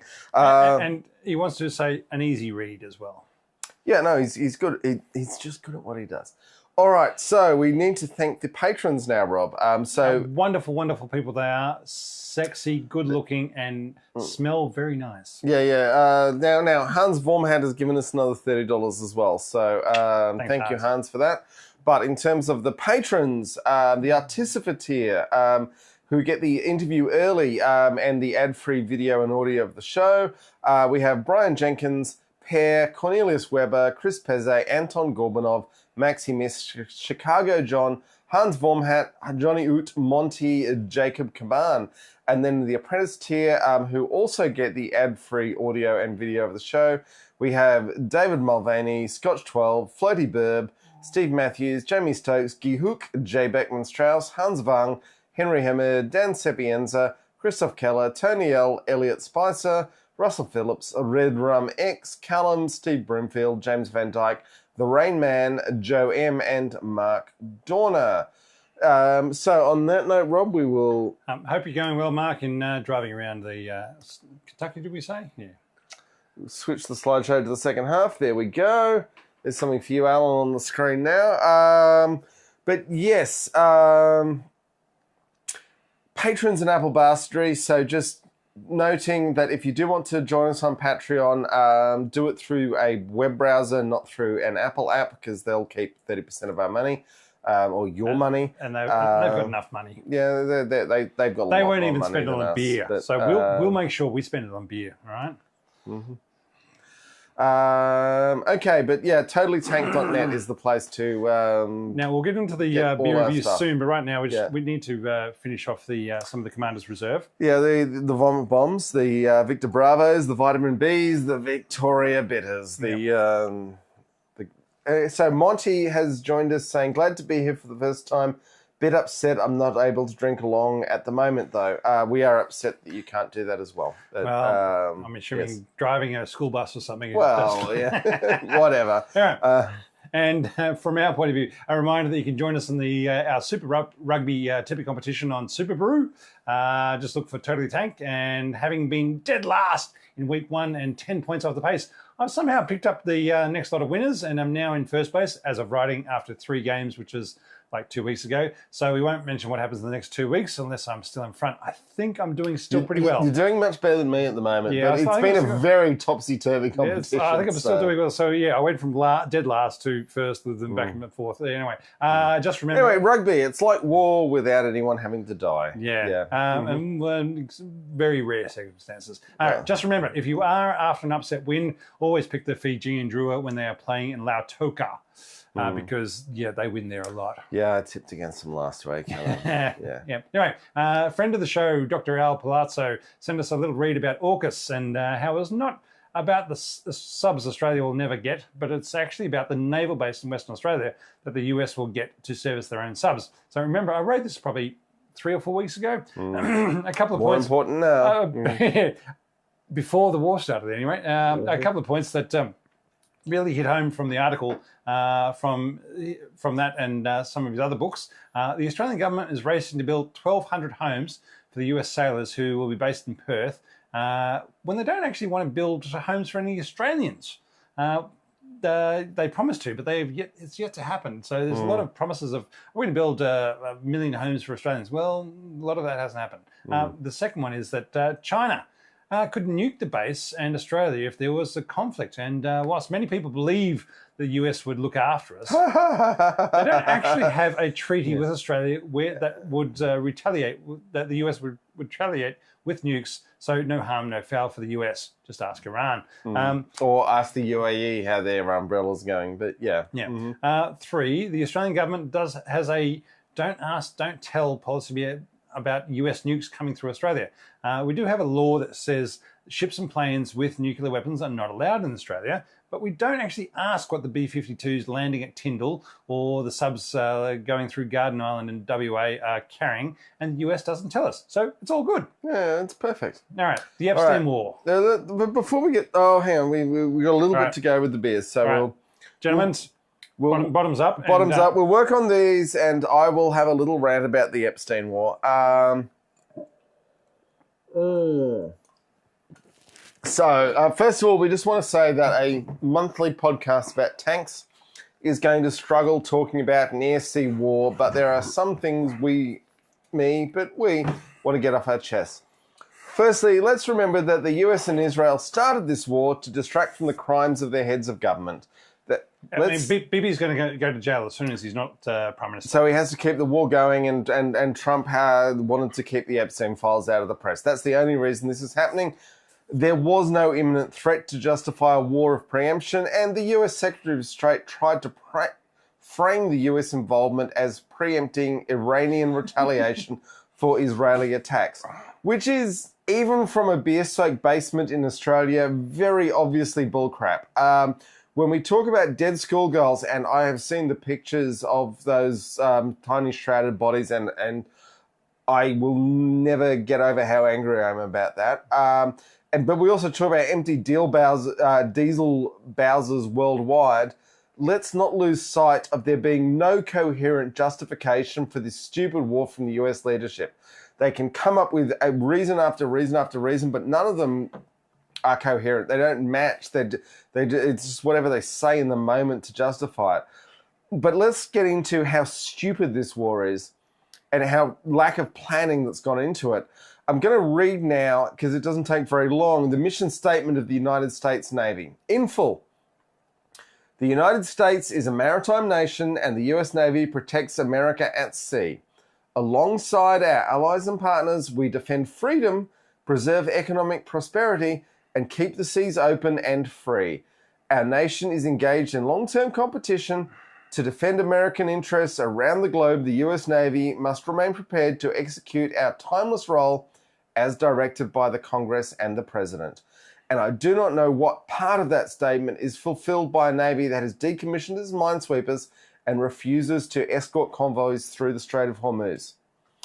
No one appears to have contemplated the Iranians suppressing American radar networks, which is a very strange blind spot for the United States, a nation that is the undisputed master of the suppression of enemy air defenses. A simple sea whiz, like a phalanx, would probably have sufficed to keep Shaheds out of the THAAD radars. And then let's talk about the Shahed cruise missiles, the ones Pete Hegseth said he'd been surprised by and had no plan to defend against. Yes? I'm going to open a beer. Okay. There we go. There we go. Okay. This is a weapon that Iran has been supplying to Russia for 4 whole years and has been bombarding Ukraine the whole time. This is a weapon that the US has produced its own version of, the FLM-1-6 Lucas. You have been so surprised by that, you have to beg the Ukrainians for help defending against them. And this reminds me of the Blackadder line. And for those who haven't seen it, Blackadder's a show. It's really funny. Yeah. Watch it. Season 1 is a bit weird, and then in seasons 2 through 4, it really hits the stride. But this is season 4. So the line is Bob, and Bob is a woman in a man's uniform in ways that fuse the brains of a whole generation. But Bob says, "I want to see how a war is fought so badly," and Blackadder replies, "Well, Bob, you've come to the right place. A war hasn't been fought this badly since Olaf the Hairy, High Chief of all the Vikings, accidentally ordered 80,000 battle helmets with the horns on the inside." And I don't often think we could do better than the professionals, but I was on January 1, 2026, aware that the Strait of Hormuz was a critical waterway and that Iran manufactured huge quantities of long-range weapons and that the Persian Gulf has a lot of very fragile infrastructure like desalination plants and oil refineries, which the rest of the world relies on because certain complete idiots like the US president have refused to decarbonize the global economy. And, you know, I was at Dalgety, Rob, which is a week ago. 100 miles south of and, where we are. And so I was buying a coffee at the coffee stand, and that people are getting very angry about folks in the big cities, and because we were buying the diesel that they wanted, because no one has access to diesel now. And, I refrained from saying, well, I've got an electric bicycle and I live in a house with solar panels and And a hybrid? yeah, well, yeah, we do have a hybrid as well. But I refrained from saying that So because I've got my electric bicycle now and an electric car. So I thought they would kill me if I'd told them. But when I was at the coast last weekend and saw all the petrol Bowsers with out of order around them, I was saying, I've got my electric car. But then my power kept on tripping and I was really annoyed. Now, Rob, on the bright side of this, there's this insane, horrific A very conflict. very small bright side. Right? So the kill ratios of F-18s over F-15s has seen the needle move decisively in the Hornets' favour because one rogue Kuwaiti pilot in an F-18 blatted 3 F-15s out of the sky.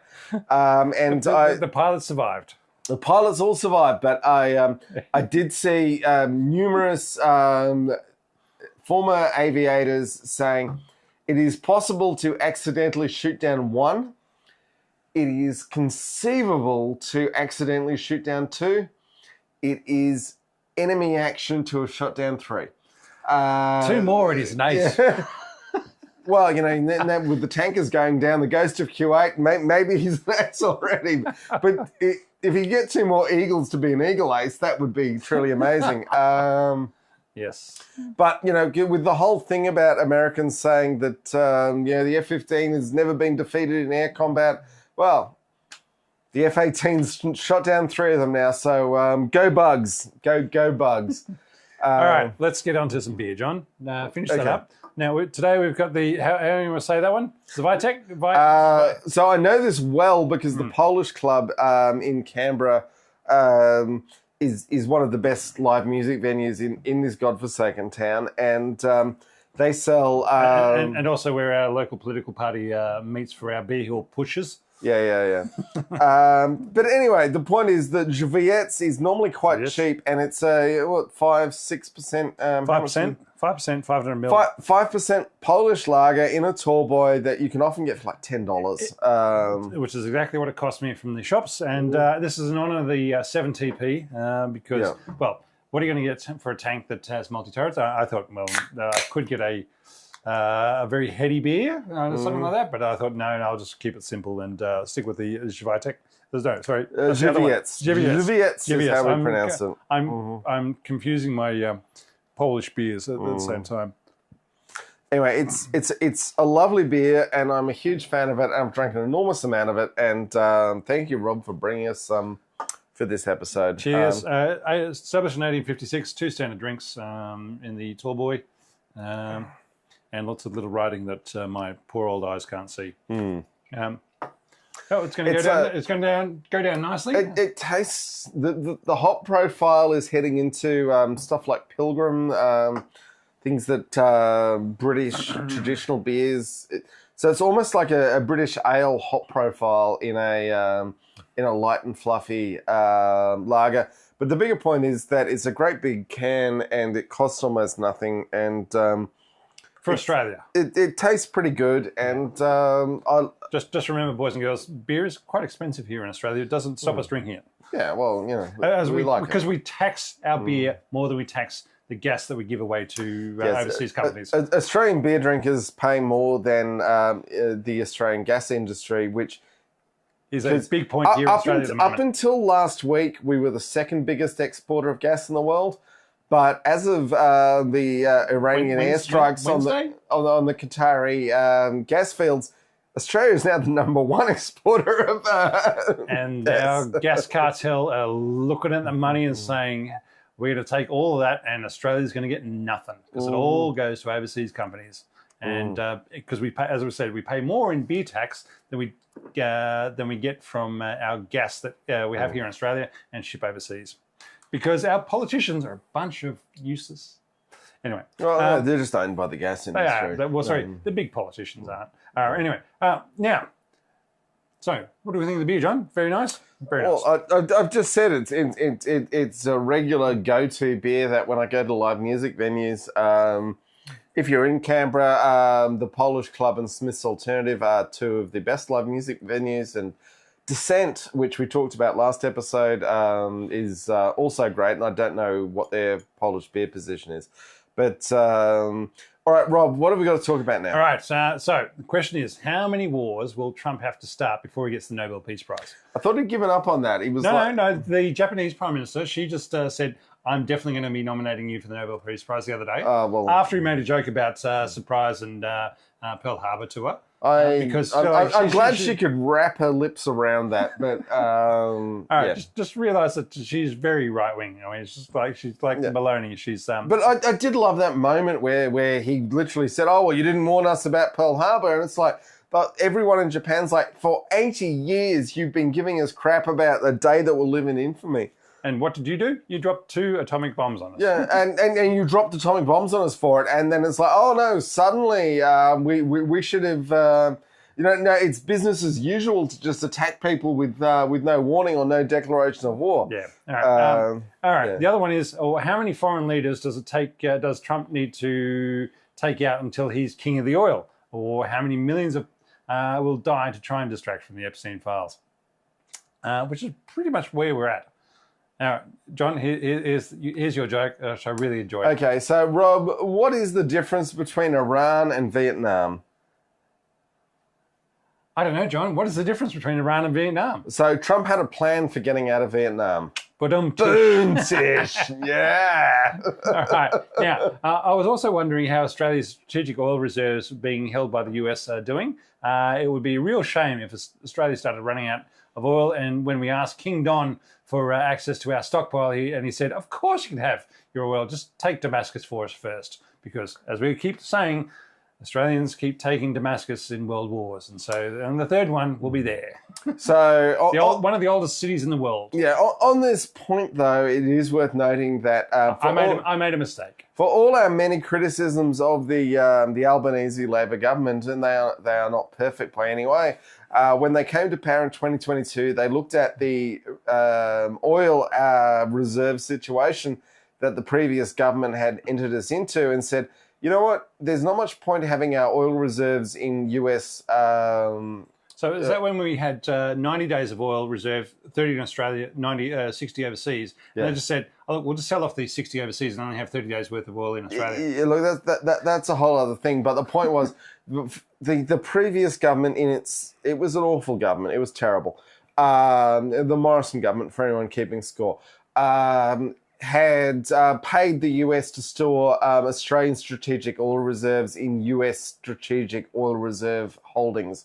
And it was like, how is this oil ever getting from the US to Australia in an emergency situation? It's never coming. So we sold that oil back to the Americans, and now we have 30 days of reserves in Australia. It's more that there are supply disruptions when a crisis happens. So to be fair, the government is being awful. It's accusing farmers of doing something terrible. It's like, oh, hoarding fuel is un-Australian. And it's like, no, if you have a 5,000 litre diesel tank on your property because you're a farmer and you need to fuel up combine harvesters and tractors, then if you look at something that's going to spike the price, you say, oh, I will order 5,000 litres to fill my tank right now. That is just being sensible. That's not being un-Australian or paying the inflated prices that are going to happen in the next. Yeah, you're just trying to. You can see an obvious point to game the market, and not be stuffed. I hear other countries, John, have had transitioned their say transport fleets to LPG. Well, Canada did. Yeah. Really? And who is the major producer of LPG in the world? We are. Australia is. As of last week, we've overtaken Qatar because their fields got bombed and ours haven't. and wouldn't it have been smart if we transitioned our transport network with this huge country like Canada, a huge country like Canada, if we transitioned our transport infrastructure to run the fuel we can make in this country? Yeah. You think so, but did that happen? No. But as we said, and particularly go back and watch our interview with Al Palazzo on the Big Fix, Australia's national security. The biggest thing we could do as a country would be to electrify our transport networks so that we didn't need imported fuel at all. Yeah. Who'd have thought? Because one thing we've got over Canada is a lot of sun.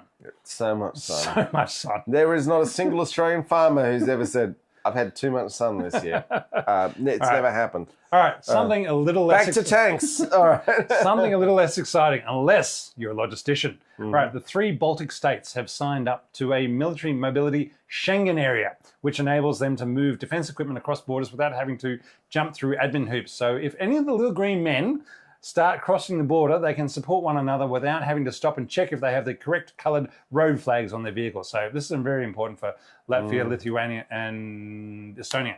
Right, basically means that if the little green men, who are the Russian troops without insignia, start crossing the border, one, they've all said, we're just going to shoot those guys on sight. We're not going to wait about finding out who they belong to. We're just going to shoot them so that Russia knows that that's what's going to happen. And the other one is that they can start moving troops and tanks around. And again, these are heavily armed areas with a lot of NATO troops from Canada, the US, UK.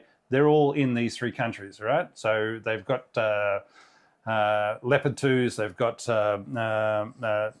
Challenger 2s, they've got Abrams, all in these countries already. And so if they need to get them from one side to the other, they can without having to stop. And as I say, okay, you've only got a red transport flag on this convoy. You need to have a red and yellow flag. No, it just goes. So, but they don't have the Schengen area means for Europe, that means people are able to move from one area within Europe to another without having to stop and do any sort of administration, because their passports say, yep, you're part of the Schengen area. So for those 3 Baltic states, they have a Schengen area for military movements in case anything happens untowards with the Russians.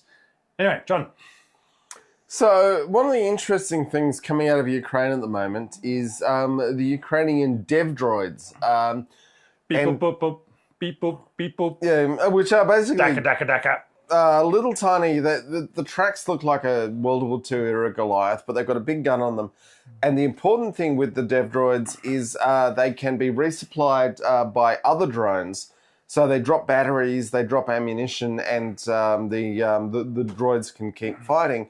So in Ukraine, they've been holding ground without weakling meat bags getting in the way. Who needs sleep and food and water and shelter and everything else? Yeah, or just don't get happy when it gets too cold. So these are fully automated with the battery and ammunition resupply being conducted by other drones. It's a really interesting step forward. Motorbot. Yeah, well, it's good series from the books are also good, so enjoy them. Right, anyway.